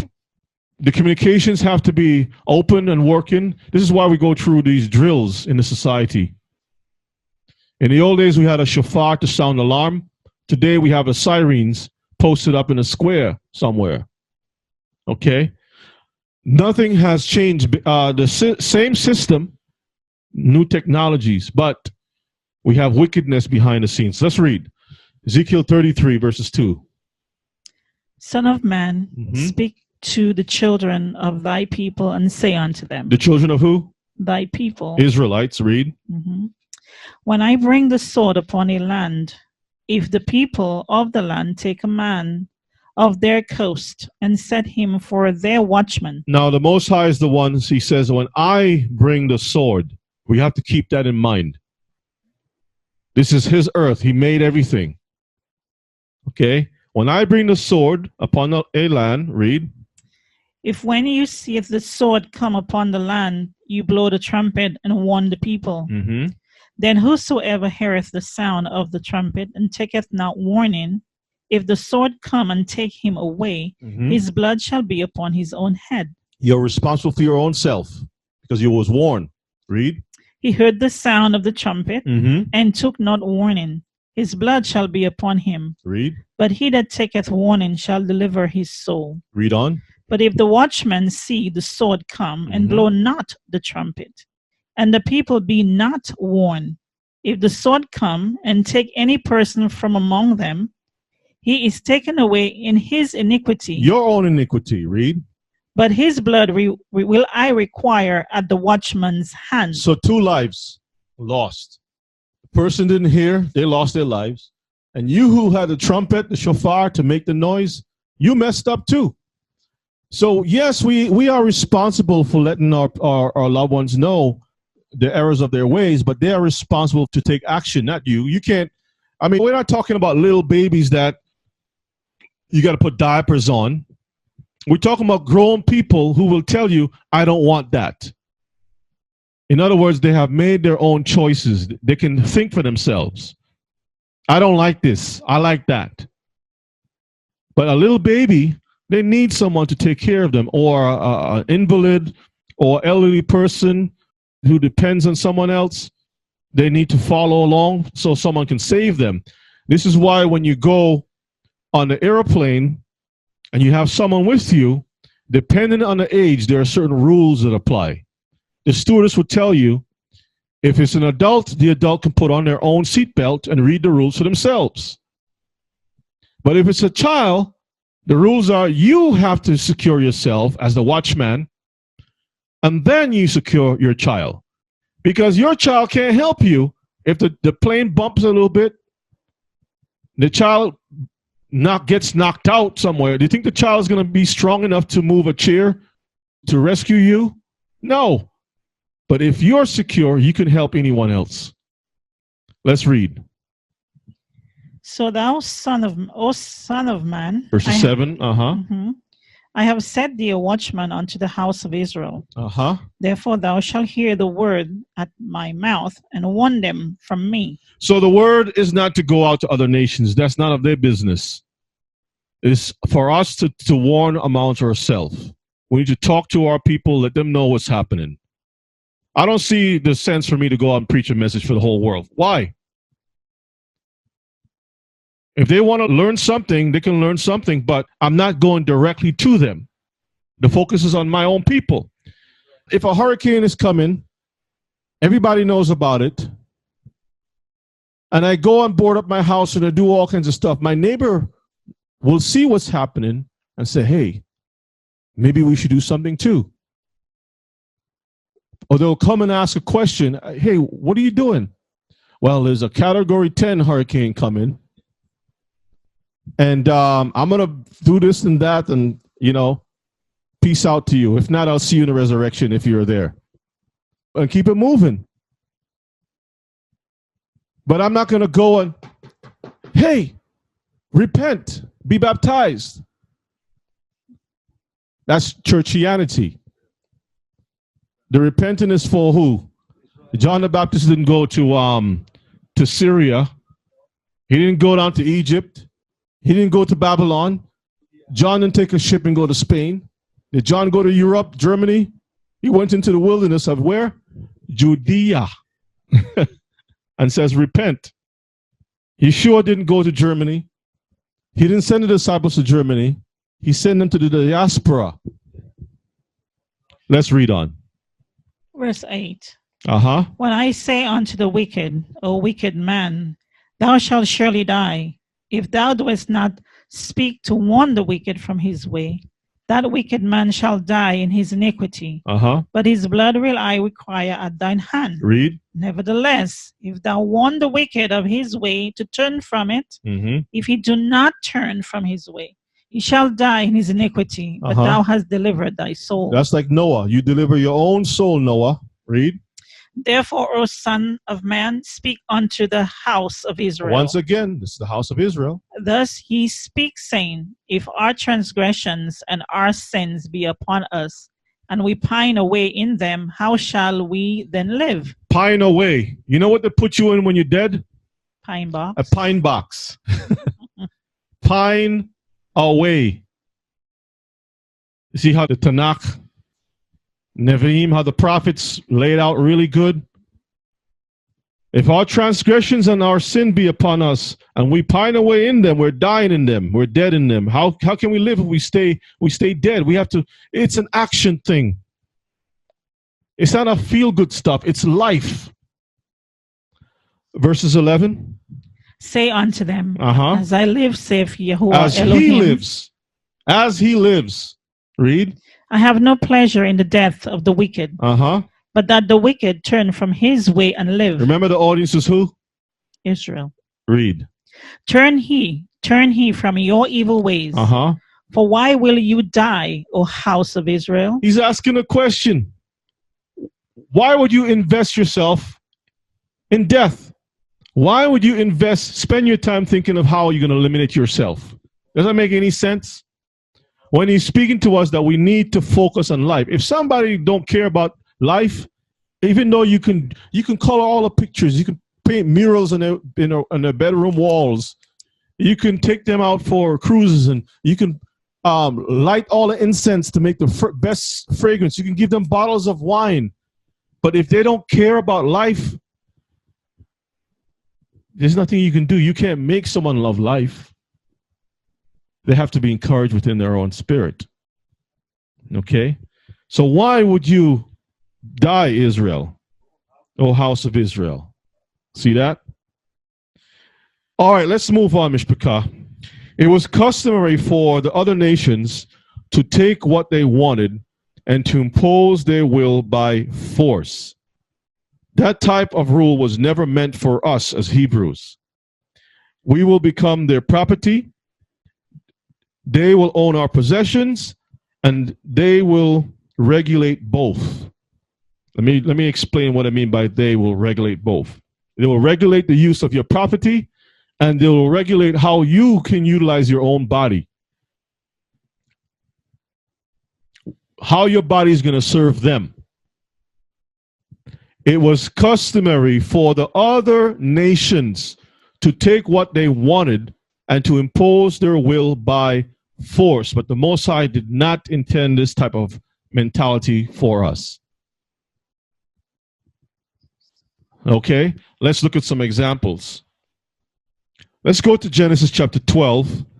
So what we're looking at is that the other nations, Mishpachah, have a mindset to control people and make everything a certain way. And it's not in righteousness either, okay?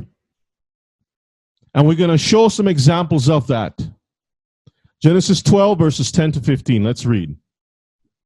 And there was a famine in the land, and Abraham went down into Egypt to sojourn there. Egypt is a country. This is another country. Read.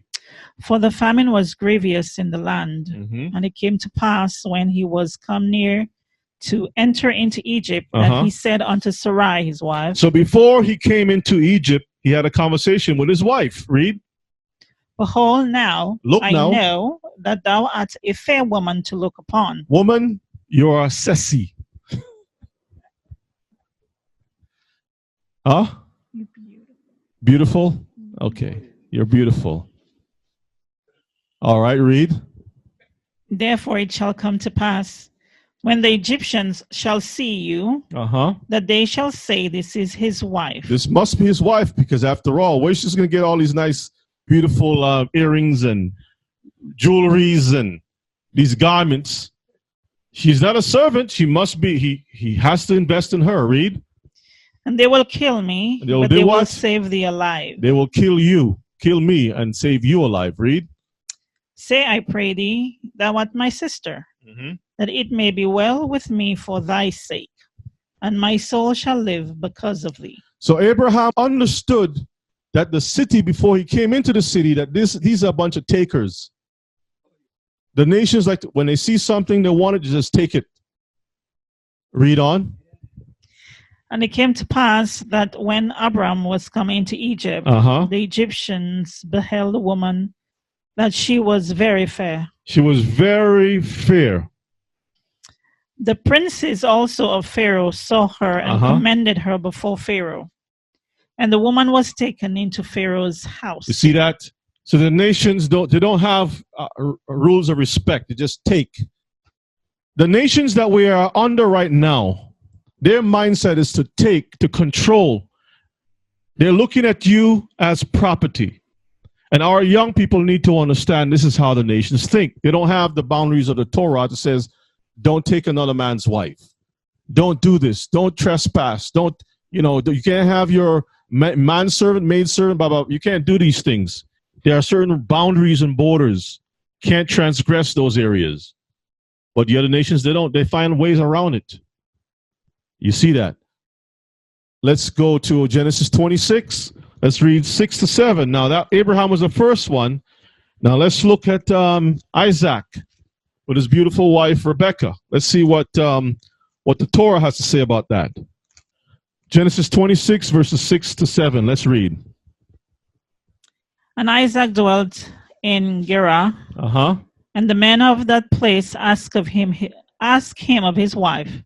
And he said, She's my sister.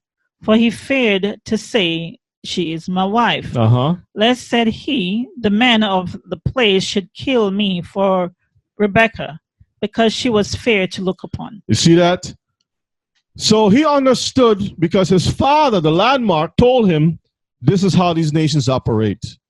Don't you think we should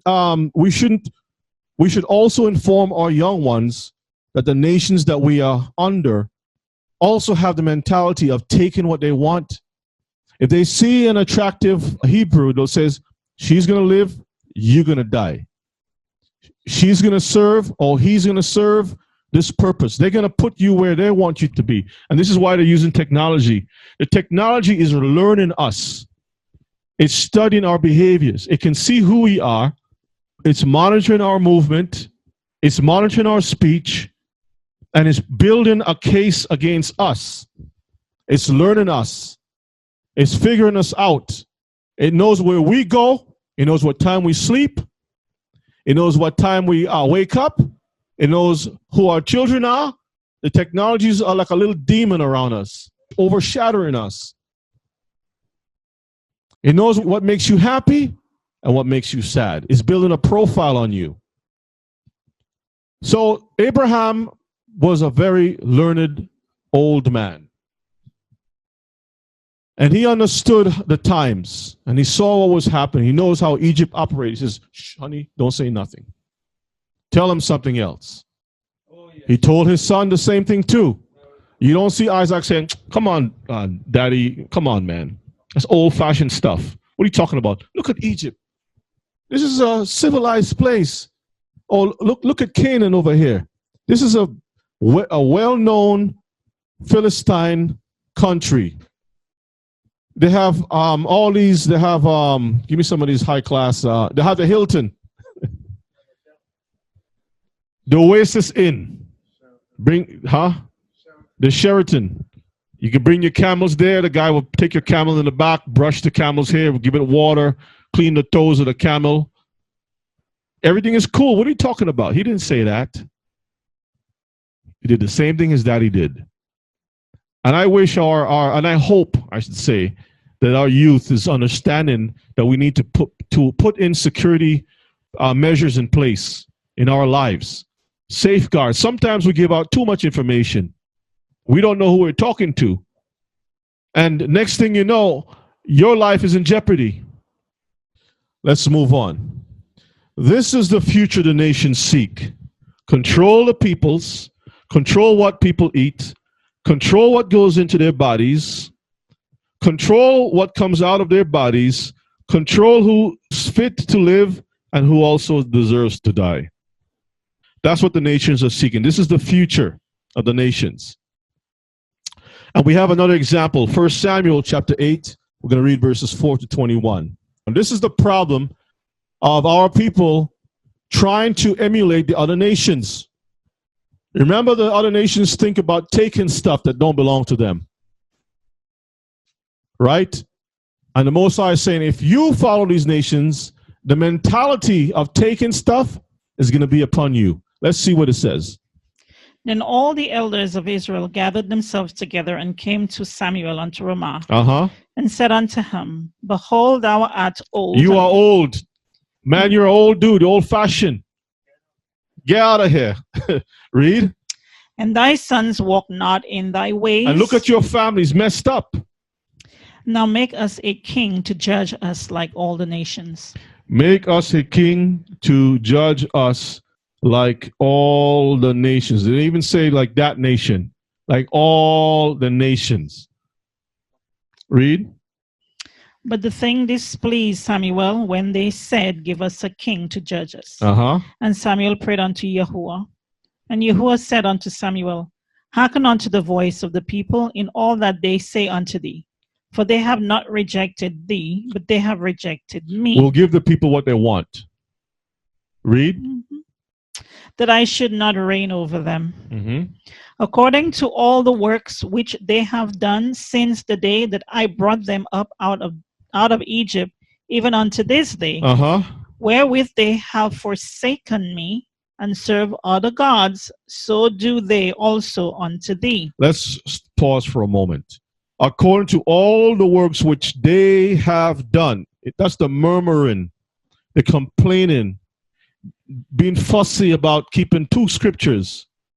Since the day I brought them out of Egypt, even unto this day, they still have the same bad attitudes. Wherewith they have forsaken me. They have proven that they don't care about what I have to say. And served other Elohims, other powers. So do they also unto you. They're doing the same thing to you. They did it to me. So you're feeling bad because you know how I feel, and you're bearing the weight that I had to deal with all the time. So now you're experiencing that too. Let's read verses 9. Now therefore hearken unto their voice. Howbeit, yet protest solemnly unto them. So don't just give in so easily. Listen to what they have to say, but warn them, protest against them, at least take a last measure to warn them, because when they make this decision, a lot of times when we get these phones, we don't even read to see what the app has to offer. We just say, accept. They give you a condition, blah, blah, blah, blah, blah, accept. Even a new upgrade. You don't even read. It's like, wow, I can do all this stuff. But you're not reading to see what they're going to take from you, how they're going to be spying on you, how they're going to be writing a report on your life, and you just click accept. You want to skip over everything. The mortgage, the bank is telling you, oh, sure, you're proof of the loan at 300% interest. You just want the house so bad. You just flipped. Okay, what do I sign? Initial here, there, and you're not even reading where you have to initial. You just zoop, zoop, zoop, zoop. Next page. Here's the keys. And then when the interest is more than anything else, you realize that you're in prison. Then you say, oh, my Lord, what have I done? Guess what? You forged the whole thing. You made the contract. Let's read on. The Most High was warning Israel. Let's read. Now therefore hearken unto their voice, howbeit yet protest solemnly unto them, and show them the manner of the king that shall reign over them. Show them the manner. Show them how the king is going to be. You want all the other nations? I'm going to put all the other nations as a king inside this one person. Boom. Read. And Samuel told all the words of Yahuwah unto the people that ask of him a king. Read. And he said, this will be the manner of the king that shall reign over you. This is how he's going to be. The first thing on the table. Read. He will take your sons. He's going to take. This is what the nations do. They take stuff. First thing is going to take the men, the heads, the strength of Israel. Read. And appoint them for himself. For his chariots. To clean his cars. And to be his horsemen. And to pick up doo-doo after the horses. And some shall run before his chariots. That's right. Bellhops. And he will appoint him captains over thousands. Make you the soldier. And captains over 50s.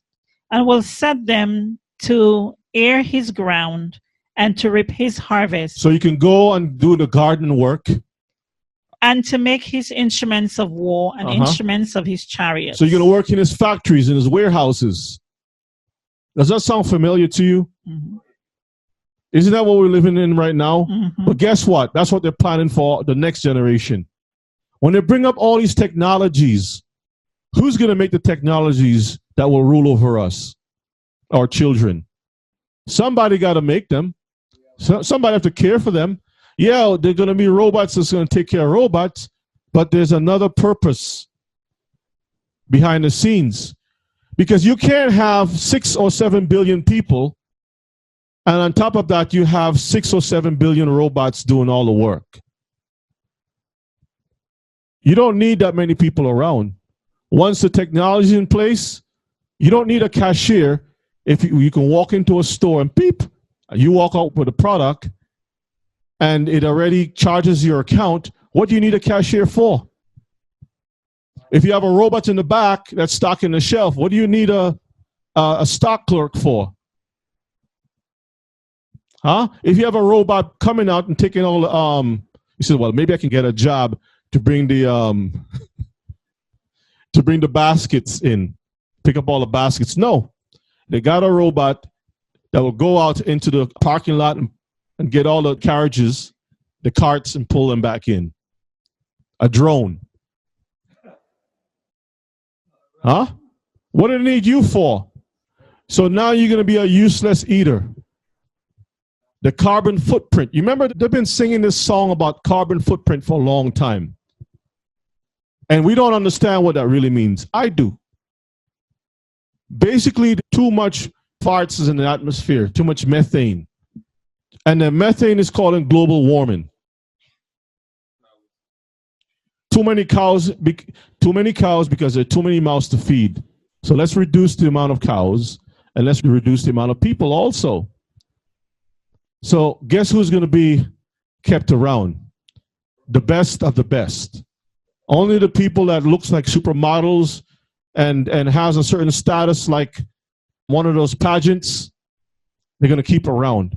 They're going to examine your blood to see if you got the good blood. And there's nothing wrong in your blood. You're pass all the tests, whatnot. They're going to check your IQ level. They're going to check everything about you. And then they're going to say you're fit to stay around. So they might keep about, maybe about 500 million people. That's about it. Let's read on. Verse 13. Uh-huh. And he will take your daughters to be confectionaries and to be cooks and to be bakers. So he's going to put your girls in a bakery, in a kitchen. Read. And he will take your fields and your vineyards and your olive yards, even the best of them, and give them to his servants. Not the worst of them. The best. Remember what I said. The same way that he will do to the property, he's going to do to you. He doesn't want the infirm Hebrews. He wants the good ones. Read on. And he will take the tenth of your seed. Even your seed. No, aren't we live in a society where the people controlling the seed? Correct. Not just in our bodies, but even the seed that we're supposed to plant in the earth. Read on. And of your vineyards, and give to his officers and to his servants. Uh-huh. And he will take your men servants and your maid servants and your goodliest young men and your asses, and put them to his work. Even your asses will be put to work. Verse 17. He will take the tenth of your sheep, and he shall be his servants. Now, you might laugh at the whole idea of taking your donkeys or whatever to work. But we have a society now that people don't have their own taxis anymore. You have to go and be the taxi driver now. Call it Lyft and Uber and all these other things. Using your vehicle to deliver food, working for a system, and they're getting bigger. The word Uber is super. That's what Uber means, super. So you're using all your stuff up. You're using your house to make money. We call it B&B, right? Bread and breakfast, whatever it is. Using your car, you are serving and everything. And after your stuff is worn out, then it says, we don't want you anymore. High mileage. Expose all kind of heat and all around you all the time. Your house has been slept in. All the sodomites is in your B&B. Spirits is up in there. Seances was done overnight. They need a B&B for Halloween. Halloween party. Okay. Read on. And you shall cry out in that day because of your king. You will do what? You shall cry out in that day because of your king, which you shall have chosen you. Your king, not my king. The Lord is saying, I didn't choose him. You're the one who chose him. That's what you wanted. You didn't say, Father, give us a king after your heart. He says, I want a king after those nations. And those nations serve those gods. And those gods put the ideas in those kings. And those kings says, the gods told me this, so I want y'all to do these things. And that's what we get. That's the future that the young people don't see that awaits around the corner. Read on. And Yah will not hear you in that day. What? He will not what? He will not hear you. Why? Never, because you rejected him. Verses 19, it tells you. Nevertheless, the people refused to obey the voice of Samuel. Uh-huh. And they said, nay. but we will have a king over us. Uh-huh. That we also may be like all the nations, and that our king may judge us and go out before us and fight our battles. John 19:14. Let's get it. John 19:14 and 15. It's something that happened before, and the mindset is still with us. This is why the Most High always goes to the beginning and rehearse the stuff to us, so we can't say we didn't know. This is why he started with Egypt. He didn't start with when we were in the wilderness before. He started with Egypt, what he did for us in Egypt to prove us. He says, this is how y'all were thinking from way back then. And now y'all are in this land here, milk and honey flowing everywhere. And this is how you're going to behave yourself. So we haven't really changed too much. Let's read. Verse 14. Uh-huh. And it was the preparation of the Passover, and about the 6th hour, and he said unto the Jews, behold your king. So here this heathen is saying, look at your king. Verses 15.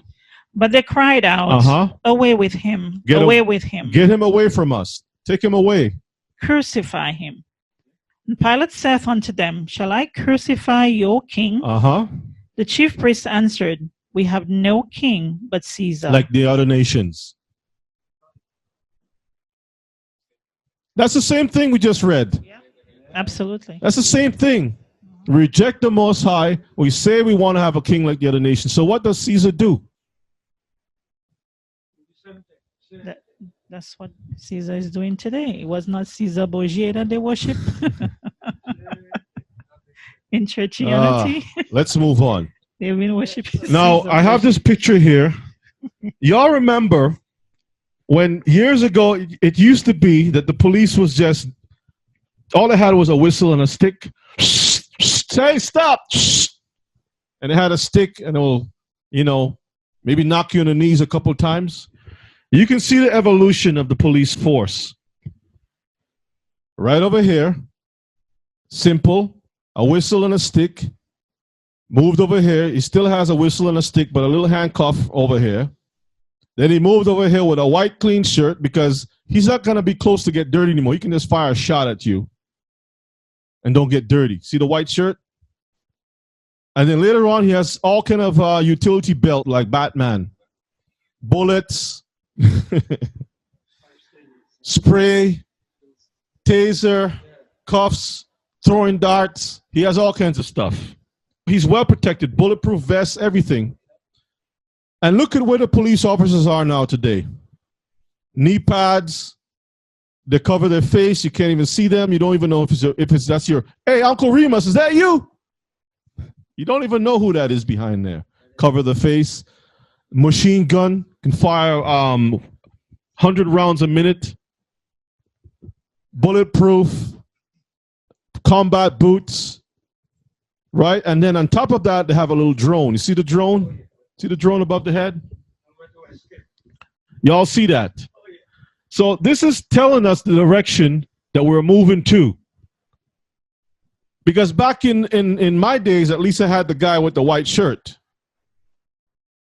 Right, Elder? The guy with the white shirt. You had the one before him with the stick? Sarah, you're not that old, Sarah. No, but growing up home. Come on, Sarah, don't do that growing up home to me. in the British Isles. That's on how the British they were. Islands. Yes. Okay. They didn't have the guns. Oh my goodness. But you can see now they're dealing with drones. When you look at the movie Avengers, there's a guy, the Falcon, he always have a drone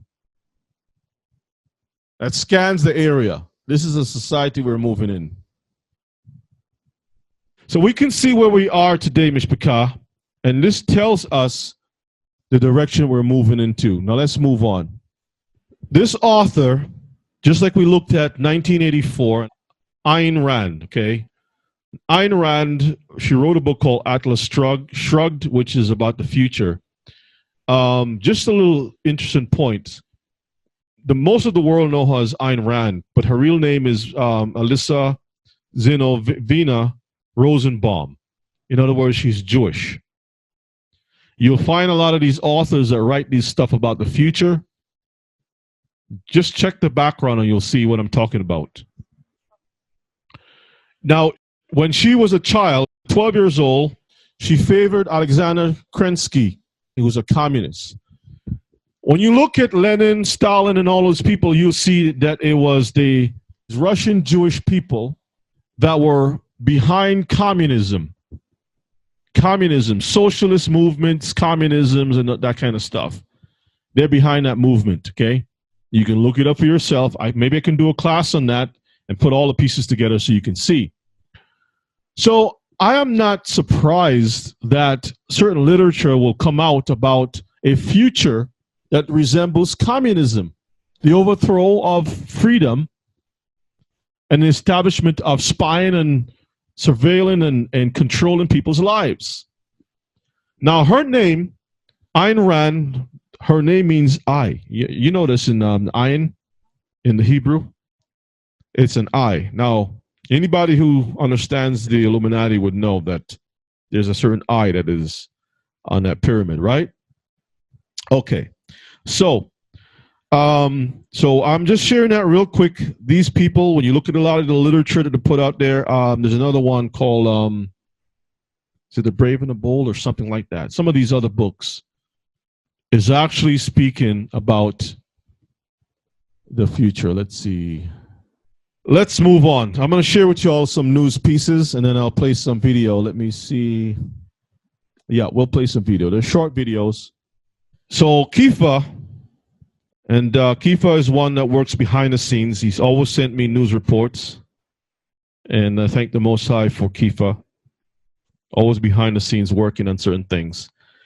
He sent this news piece. It's called Mobile ID for Law Enforcement. The link is below. Y'all can take a screenshot of this and you can check that out. But it speaks about these apps that the police will have in their possession that they can scan your fingerprint. You know, like your smartphones get you accustomed. So the police will have something like that. Put your finger on this thing and it can pull your identity right away. And whatever warrants or whatever it is, they don't have to run back to the car back and forth and call it in or whatever.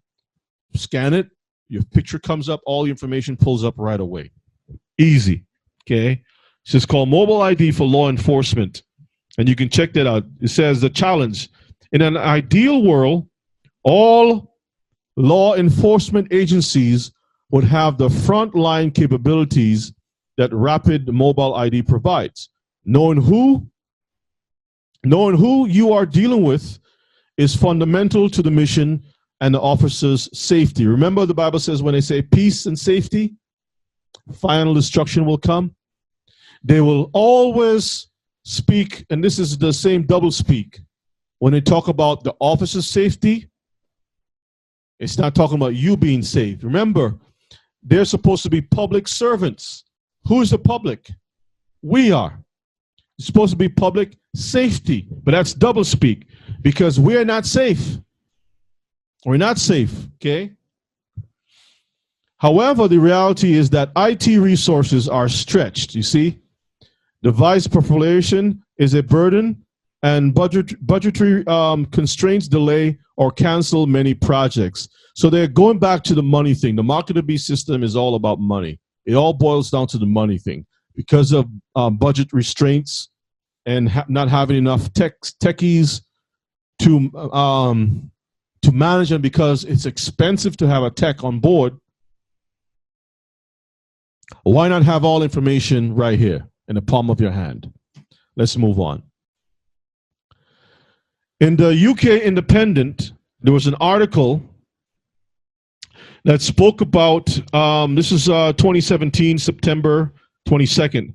Fingerprint tests can tell if you've taken cocaine even when you have washed your hands.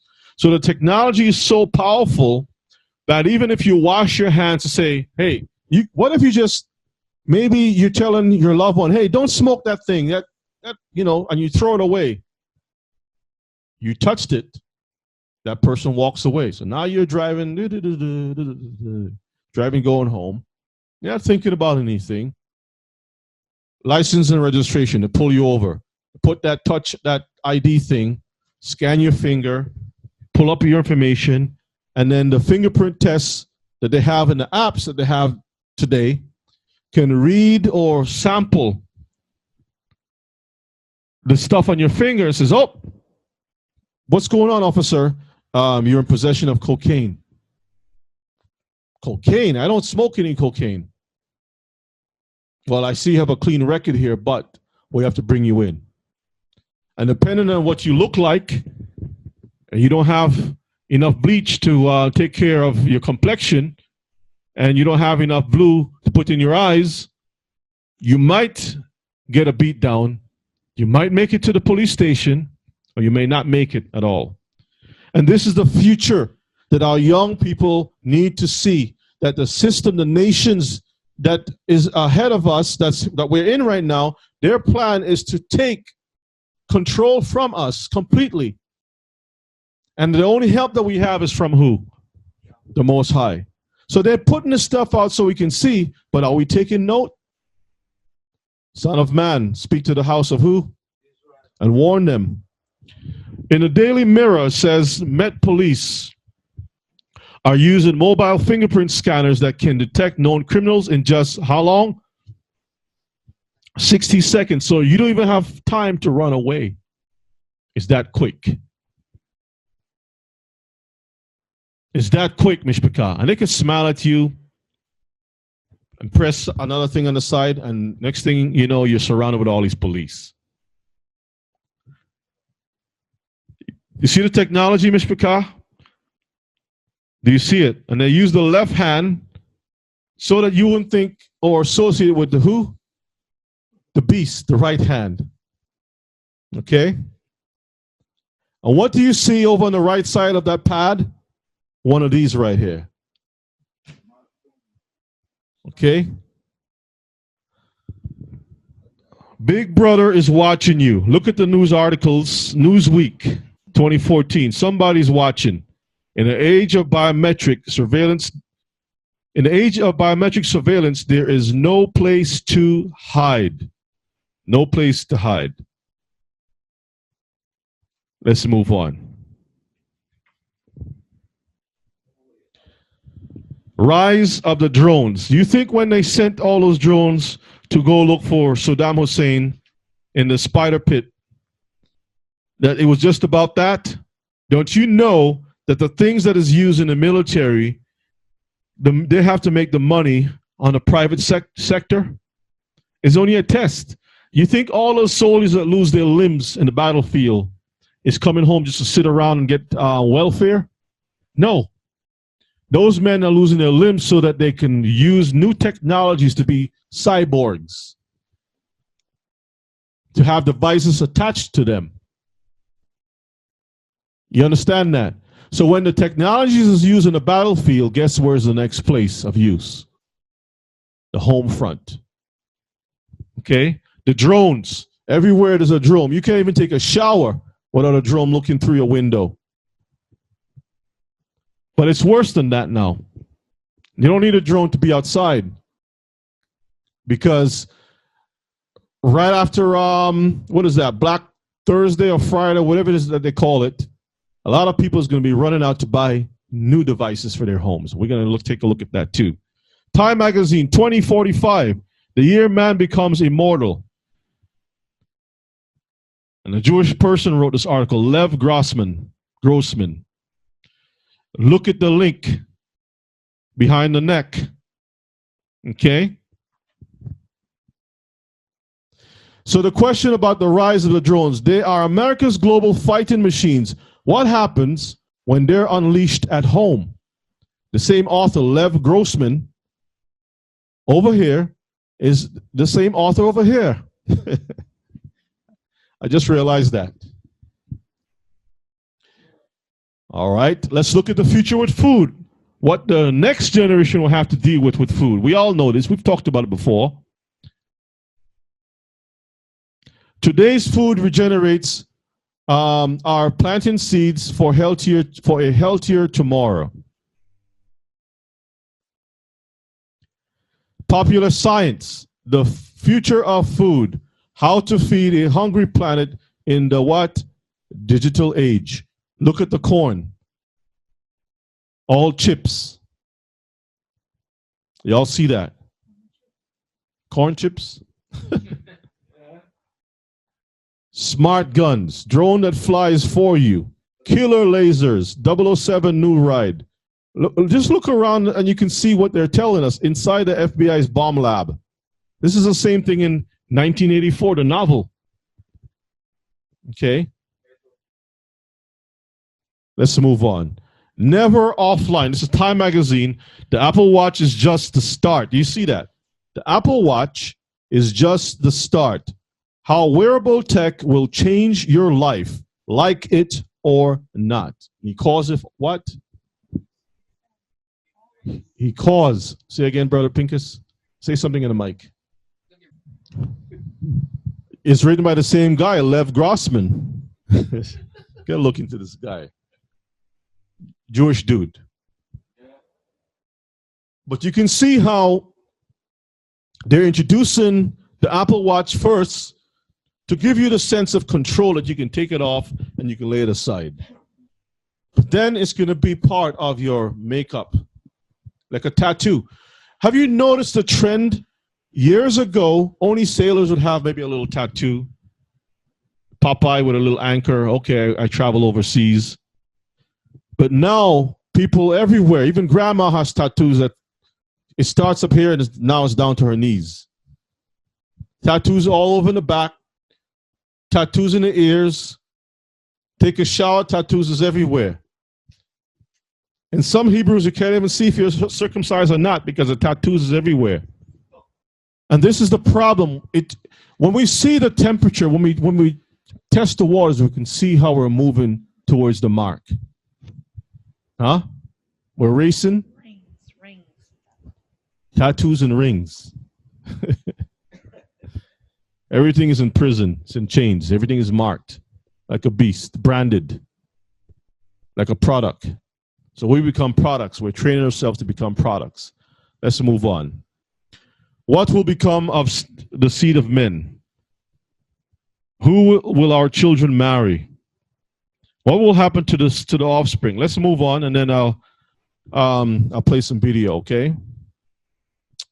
Let's read the book of Joshua, chapter 3. I'm going to read verses 2, and then we'll go to Joshua 4 after this. Okay. And I'll share with you all some video so we can get a better understanding. I really feel sorry for a lot of our naive people that will look at this teaching or the message and think that maybe I'm just pushing it a little too far. We are in the middle of it. Frogs don't jump in hot water. They jump into water that's just at room temperature. And they will actually invite their buddies in. Hey, Miguel, come on in. ¿Qué pasó? Ven acá aquí.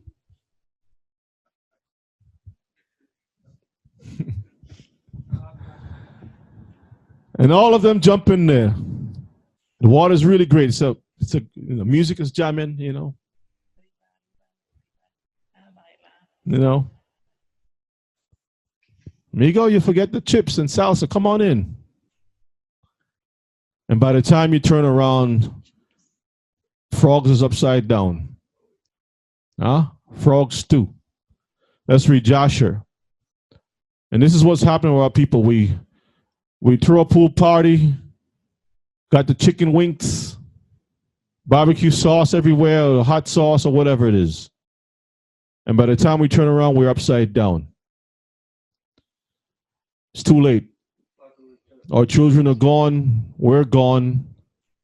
Israel is gone. Let's read Joshua 3 and 2. And the soul of Enoch was wrapped up in the instruction of Yahuwah, in knowledge and in understanding. Stop. This is shown before the flood that Enoch saw the impending doom. But our generation cannot see the impending doom because these are the touch screen generations that we have today. But his soul, you know, when you use the word soul, it's the core belief, the core of that person. What makes you, you? And the Bible is telling us his soul was wrapped up in the instruction of Elohim. He was covered, tied up, wrapped up in the Torah of our Elohim, the instructions of our Elohim. What about our next generation? You try to separate them for about 15 minutes from any type of technology, even ourselves, and it's a hard thing to do. Our brains are so active, even when we're sleeping, the phones and the technologies, the Wi-Fi is still sending messages through our brains at night. And our brains are so tired. The brain is like, please help, please, Yahuwah. I'm tired. Read it again. And the soul of Enoch was wrapped up in the instruction of Yah, in knowledge and in understanding. And he wisely retired from the sons of men and secreted himself from them for many days. I think I need to pull a Enoch. I was just going to say I need to pull a brother Enoch. He says he realized what was going on, and he says, you know what? Peace out.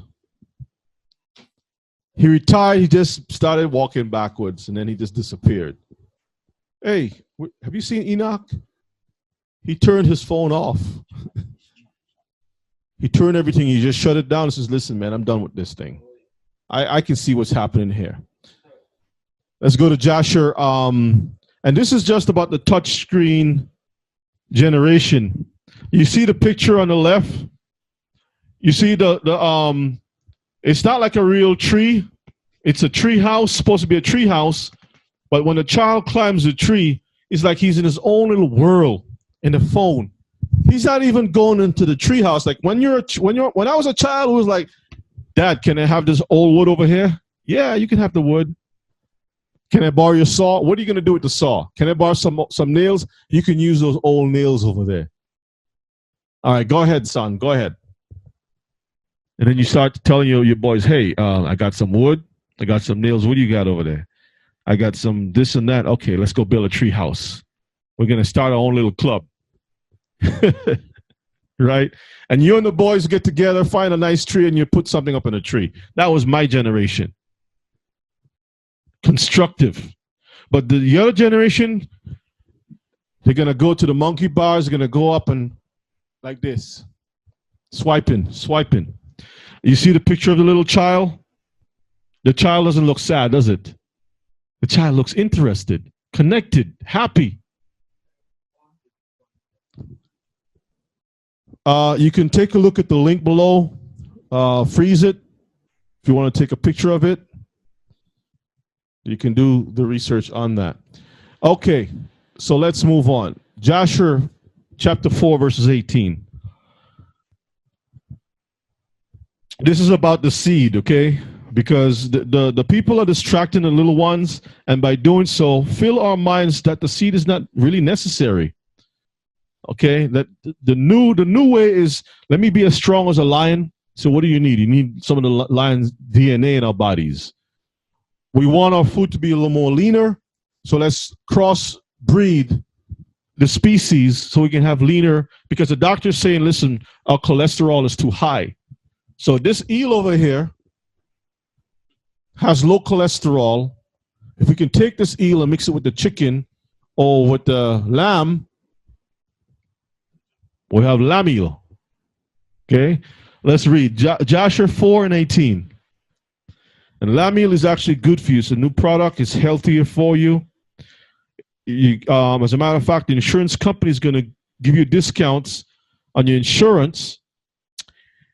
And the doctors just passed the law saying you got to show up for a checkup so we can test to see if your cholesterol is low. So you're forced to eat lamb meal.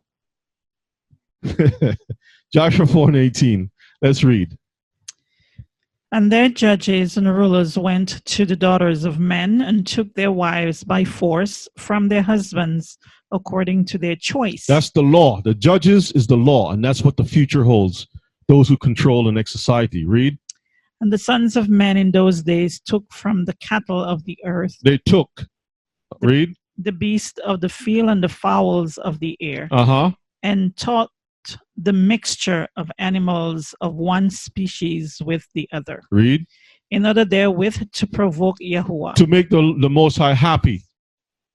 You're challenging the Most High. He created, he set boundaries and says, this is what's going to bear seed after its kind, his kind. Don't take a chicken and mix it with an eagle.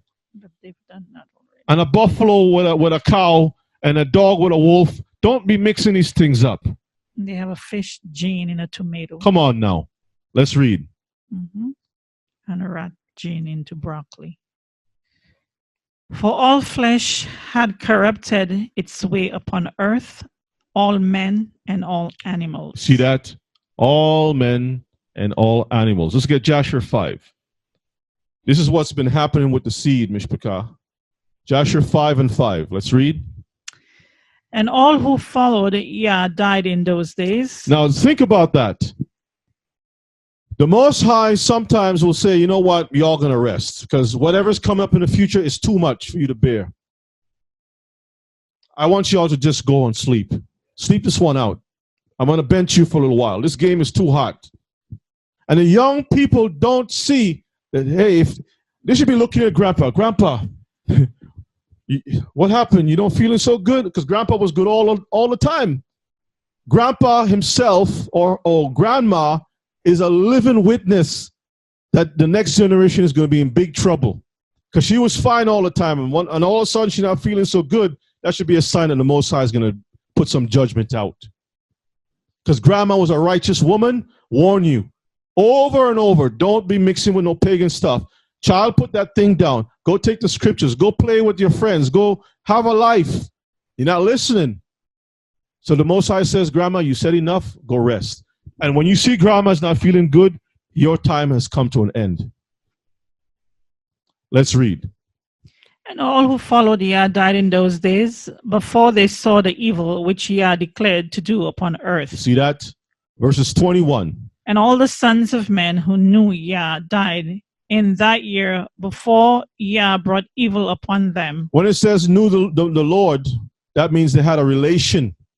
They were connected to him. They talked with him, and he talked with them.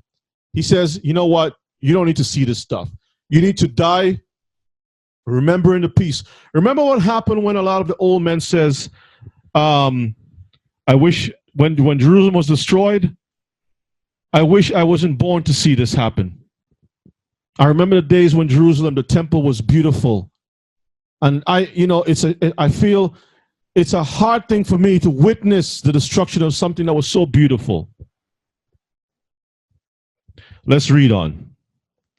For Yah willed them to die, so as not to behold the evil that Yah would bring upon their brothers and relatives, as he had so declared to do. Why do you think the Most High didn't tell Abraham to come on a journey with me? If you notice the text didn't say Abraham, and Abraham, first Abraham chapter 1 verses 2, and Abraham followed the Lord and the angels to Sodom. You can't find that in the Bible. Right? Abraham stayed one place, far off, and the Most High took care of what happened. He wanted to keep Abraham not to see what was going on. Let's move on. This is the future. Because he knows the Most High don't come to the future, gender bending. What's going to happen? You know, me and Brother Pincus had a little conversation a few days ago about a certain Israelite whose voice, for a long time I was hearing his voice. I was never seeing a face, but something was wrong about the voice. The voice just sounded like a female. And then one day, Maisha, Sarah, said to me, that's a dude. I was like, what? Remember when you told me that? Mm-hmm. Yeah. And then Brother Pinker sent me a video some time ago. And what did I say, Brother Pincus? I don't remember. But anyway, the conversation went where there's just an effeminate, we realized it was a guy. It's a guy. So supposedly teaching all these different things about You know, the voice is just very effeminate, soft, like a soft cone, soft served. And I'm very concerned about the future because when the nations, remember the Most High warned us about assimilation, trying to bring that stuff over there into our culture. Because once that come over the fence, our sons and our daughters will start doing the same thing too. And if you are not around to guide them, our generation has ended. It's gone. It's finished. And when you look at these pictures, redefining girly. Redefining girly, you can't redefine girly. A girl is a girl and a boy is a boy. Time magazine, beyond he or she, how a new generation is redefining the meaning of gender. Katie Steinmetz, sound like another Jewish person. Might be wrong, but the people who are pushing these books about the future, writing these articles, putting these news reports, shake the tree and you'll see what falls out of it. And nobody's protesting the stuff. It's all, you know, it's not a problem. Family, when you look at this image, you think that's a female. And you might be inclined to, you know, the voice sounds right because the frequencies has reached that real feminine sound. The features has been softened.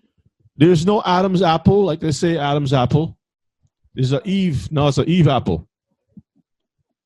The hair is just looking healthy. Just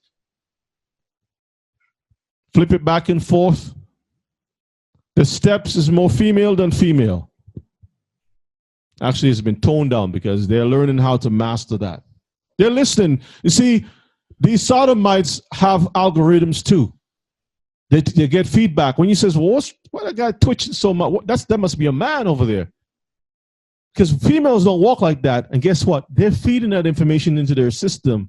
And they're learning, okay, maybe I need to cut back just a little bit. The algorithms, they're learning how to fit in, how to blend, how to become like women. And again, the doctors are learning how to changing of kinds, as it says in Wisdom of Solomon. They're learning how to do things such a way. Even from the womb, they can go in there now and look around with the stuff and change things around. Before everything is closed up and secured, before the security system comes in and says, this is a male. Before the assembly line is over, they go in there and reconfigure everything, change things around. And from the birth paper, that child, it's almost like a robot. That child, in their mind, they're thinking, I was born that way. They don't know their own history. Their parents have kept it quiet. It's sealed up in court documents. It's illegal to reveal the truth. The doctors have a confidential agreement, like a priest can't reveal what he has done. And in that child's mind, it's like a struggle. Psychologists, psychiatric treatments, can't even get the words right. Medical treatments to try to hone them, putting them in certain environments around other females. And there's a struggle, but then after a while there's an acceptance. Remember the George Orwell, 1984? The guy was broken at the end. He says, I love Big Brother. After a while, that child accepts, they don't know why they're fighting this way, but the spirit of a male is in them. And they're thinking female, female, female. They're looking female. And then all of a sudden, someone comes around and, hey, what's your name? I'm Susie. Okay, I'm Billy. Billy, meet Susie. Susie, meet Billy. Billy says, I like you. I want to spend the rest of my life with you. And then Billy is trying to figure out how come I can't have children? But guess what? The future system, they got that all covered. Let me tell you something. I don't know about you, but You see, when Moses told the last few chapters in Deuteronomy, Moses says, listen, I know when I kick the bucket, what y'all going to do. I see it already. Yeah. Joshua said the same thing. I know what y'all going to do. Brothers and sisters, there's stuff that we just can't change. We can't stop other people from doing what they want to do, but we need to have the spirit of recognition. We need to be able to say to ourselves, you know what, I'm not going to hit the rock. I'm not going to fight for these people anymore because I've already done what I had to do. They need to walk the walk for themselves. Let's look at this. This is an article I got to pull up, Mishpachah. You will never believe this one. Nursery rhymes to sin. The gender-bending style of Yankee Doodle's macaroni. Now, most of us, how many of y'all used to sing Yankee Doodle, bling, bling, bling, bling, bling, bling, bling, ding, ding, ding, and ding, ding, ding, ding, ding, and then you says yes. You know the song. You feel like you're learning. Mom, I know some nursery rhymes. Your mother's it's good. My son is learning. He's learning stuff in school. Nursery rhymes, golden goose, and things like that. Let's take a look at this article. I got to pull this up. Some of y'all probably don't know this. Let me see. But this Yankee Doodle thing here. Oh, my goodness. We were trained as Hebrews. Let me pull this thing up. Got to see this. Let me make this big too. And let me post this in here. Pull it up. Let's see. Pull it up. Yeah. Can everybody see this on the screen? Let me know. Yes? Yeah. Yeah. Talk to me, Israelites. Yes. Okay, great. Let's read this thing. Let me make it bigger so y'all can see it. See. I know some of y'all may not like Brother Yonah too much, but Brother Yonah is trying his best to open our people's eyes. And when I told you all about school and things like that, I know what I'm talking about. I'm not anti-education. Our people need to learn, right? I just want us to learn the right things and to not invest and waste our monies on foolish stuff. This is a perfect example. It says, this is the JSTOR Daily, Politics and History. The gender-bending style of Yankee Doodle's macaroni. The outlandish macaroni style of 18th century England, what did it do? Blurred the boundaries of gender as well as class and nationality. Let's read some of this history. Now you see this picture here. This is not a modern drawing. You see this European Gentile with a big old wig, with a sodomite smile on his face, tights on him, frills and all kinds of stuff, powder on his, you name it. Look at the high heel shoes and flowers on the shoes. This is what was known at the time as macaroni. Let's read. This is October 21st, 2018. Brand new stuff, okay? Can y'all see it? I'm going to make it bigger. Ever wonder why Yankee Doodle stuck a feather in his hat and called it macaroni? This macaroni was not tubular pasta. It was a style of men's fashion epitomized by fine sprigging fabric, tight clothes, oversized swords, tassel walking stick, delicate shoes, writes historian Amelia Rouser. Most famously or infamously, the costume was finished off by enormous wig topped with a little hat. The macaroni style was daffy-dyed foppery at its most outrageous and scandalous. The macaroni style, as Rouser shows, blurred the boundaries of gender as well as class and nationality. Macaroni challenged notions of masculinity on both sides of the Atlantic. It became an issue of patriotism too. Macaronis became associated with the who? Francois, the French. An alien and effeminate culture in British Isles. So the French were a bunch of sodomites In the eyes of the British, that was what they were doing.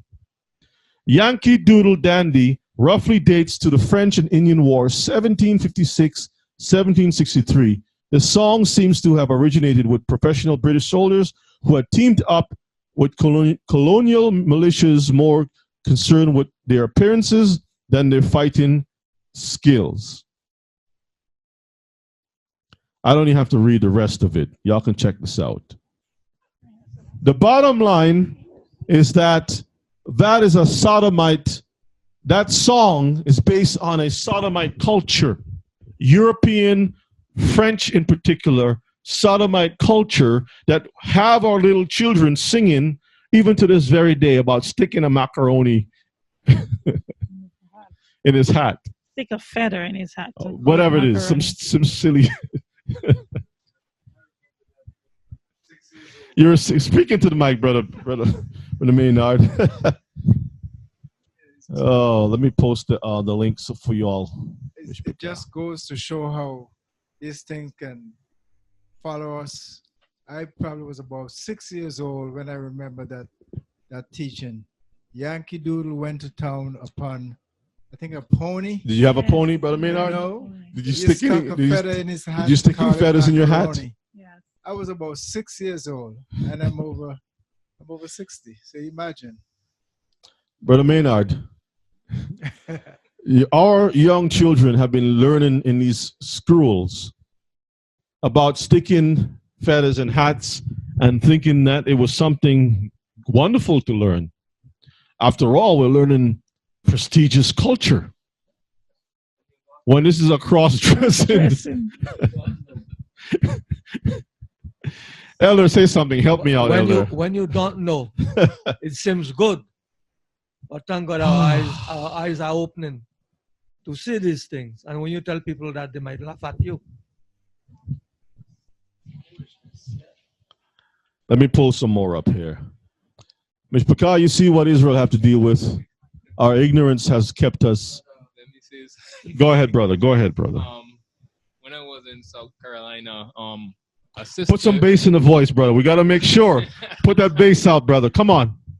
When I was in South Carolina, a sister had called my wife into the shop to speak with her because she was doing cosmetics or something like that. So she eventually called me in because she heard that we was Israel and all that stuff. Okay. And that was good. When I went into the shop, it had people coming in and out. And so this one in particular person, they look weird. I saw strong male features on this woman. And I was like, what the Well, the Pincus, be careful with the language now. So now I'm like, that's a dude. And I'm like looking at this person because I'm trying to figure out what is it. But then when the person speak, I hear, whoa. I said, I just like back out and said, the wife, let's go. Let's go, huh? You backed out. Well, you see, if the society in the future is going to be, if you walk out, they can probably, there's an algorithm to read the expression in your face. We're going to go a little bit over time because I got some videos you all have to see. Okay? The future, form over function. Form over function.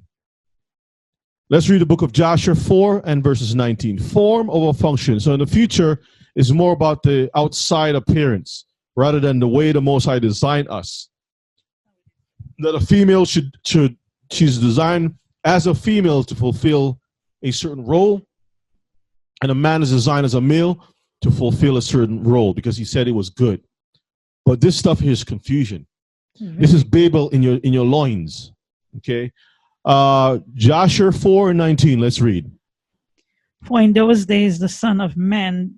The sons of men. I wish it was just one son, but it was sons that was doing this foolishness. Read. Sons of men began to trespass against Yahuwah and to transgress the commandments which he had commanded to Adam, to be fruitful and multiply in the earth. Verses 20. And some of the sons of men caused their wives to drink a draught. A mixture, a liquid, a portion.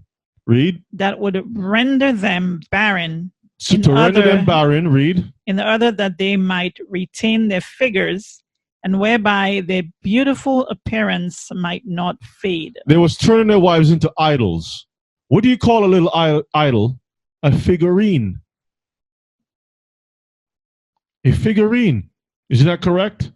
Yeah, but there's a lot of people now that looking like Barbie. If you go on YouTube, they're changing their appearance to look like a Barbie doll. I mean, a lot of women we have done, and I need to post these videos up. I'm really behind schedule posting videos, but we have done classes to show how these sisters, they look attractive, but when you reverse the video, you can see what they did to get to that point. Layers and layers. They start with the white, then the green, then the yellow, and they're building like a palette, like just painting like Renoir or something, you know. Picasso, just layers and layers. They put this there, that there, lips here, and then when they finish, they look like the Joker, like the Joker. And you know, that's a beautiful sister. What's your name? Israela. Oh, okay. I'm Israela. That's a beautiful name. Let's get married. And when the time of honeymoon come, the first layer of paint come off.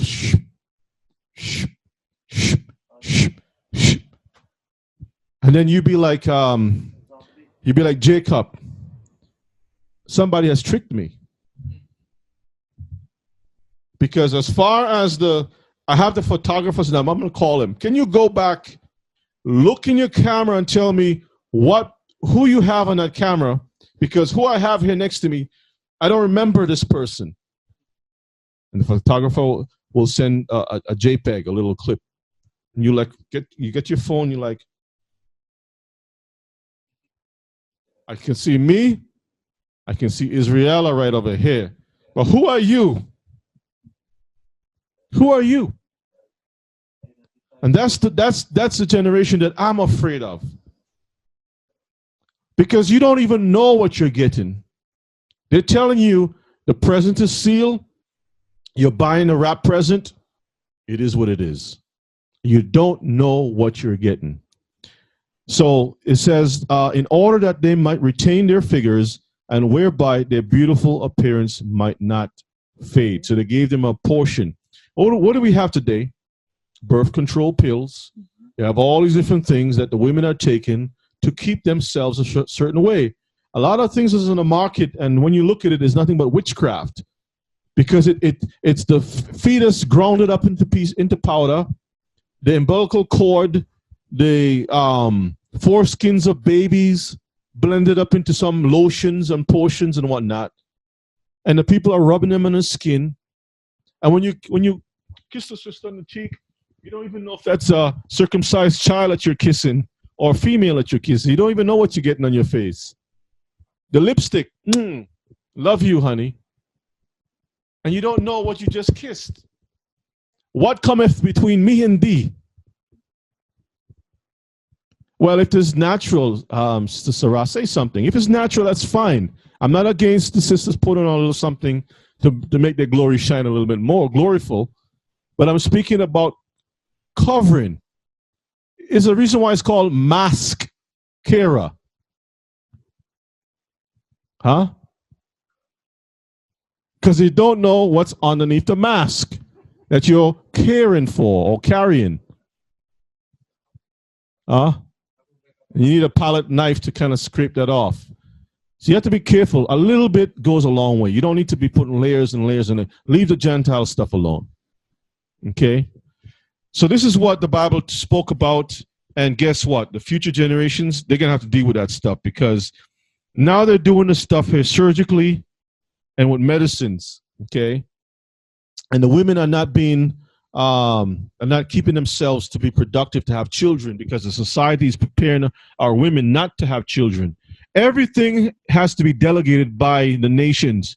If you want to have a child, you need to have a certificate. This is why China went through that experiment. Most of y'all don't know the reason why Germany was split into two. That was a political experiment, a social experiment to see how one side of a fence could be communist and one side can be capitalist, and then when you pull that fence from between, how the two systems can merge together. It was an experiment.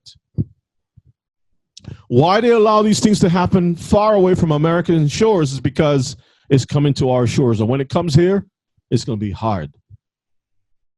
It's going to be real hard. Yes, Sister Sarah.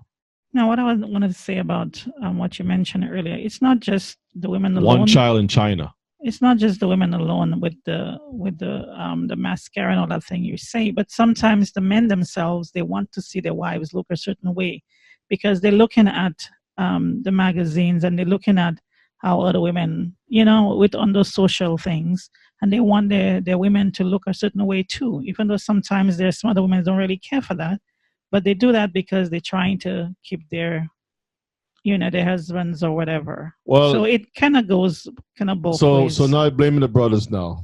Yeah, I'm saying the some husband of which them shall do. give us me. Some of them requesteth do. this. Some of them do. It was not the serpent, it was the husband. Father, have mercy upon the fight that we have to deal with.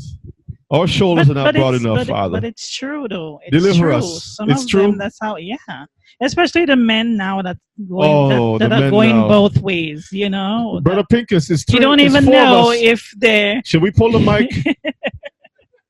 No, but it's true. It's true. You can't fight against it. It's true. I'm telling you. I have seen those things. And people Brother are actually Pincus, do you tell saying your that. wife, sis, you have to put all the stuff. I'm not talking about Brother Pincus or the brothers that are here. I'm saying there are some Let me make a call to myself. Out there, men out there. Did you ever tell Sister Sarah to masquerade? What saith you? I'm still listening. I'm not hearing anything from the self. Oh, some men. Okay, can you repeat that? And I said there are some men out there. Some men, okay. That want their wife to look a certain way. Okay. Do you understand? Well, the Willie Lynch has been beating us for so long that I have to be very defensive on that. I have to stand up for the brothers. Sisters out there will agree with what I'm telling you. Sisters don't agree. If I see any sisters that agree, I'm going to block you. Let's see. Hallelujah. Let's move on. But it's true. Sister Tale, you stretching your hands? Yeah, you are? Okay. Let me move on. We'll open up the mic for a little while. Just hang on, okay?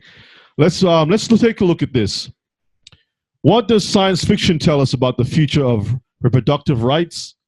So, Annalene Newitz. Just think about the name again. I posted a link up in the chat so y'all can take a look at it. If everything from technology to politics will be different in the future, then so will human reproduction. That's why so much science fiction deals with the question of how humans make babies or don't make them. In alternate worlds that are often quite close to our own, it's also why reproduction is a political issue. After all, a political campaign represents the promise of a new kind of future. Now, you can check the article out. There's a lot of stuff in there for you to glean, and I'll give you a little taste of some of the science fiction. Let's go to our next slide. That is promoting this idea. This is an author of a trilogy called The Rift, Amy S. Foster. Okay, this is what she has to say about the future. She says, I think for me, as a mother of teenage girls, and they always use that because they don't want to seem as if they're not a caring parent, or they sympathize or empathize or have some connection as being a mother. So so usually they use someone to sell a product that's a mother who will actually go for that type of a future. This is what she has to say.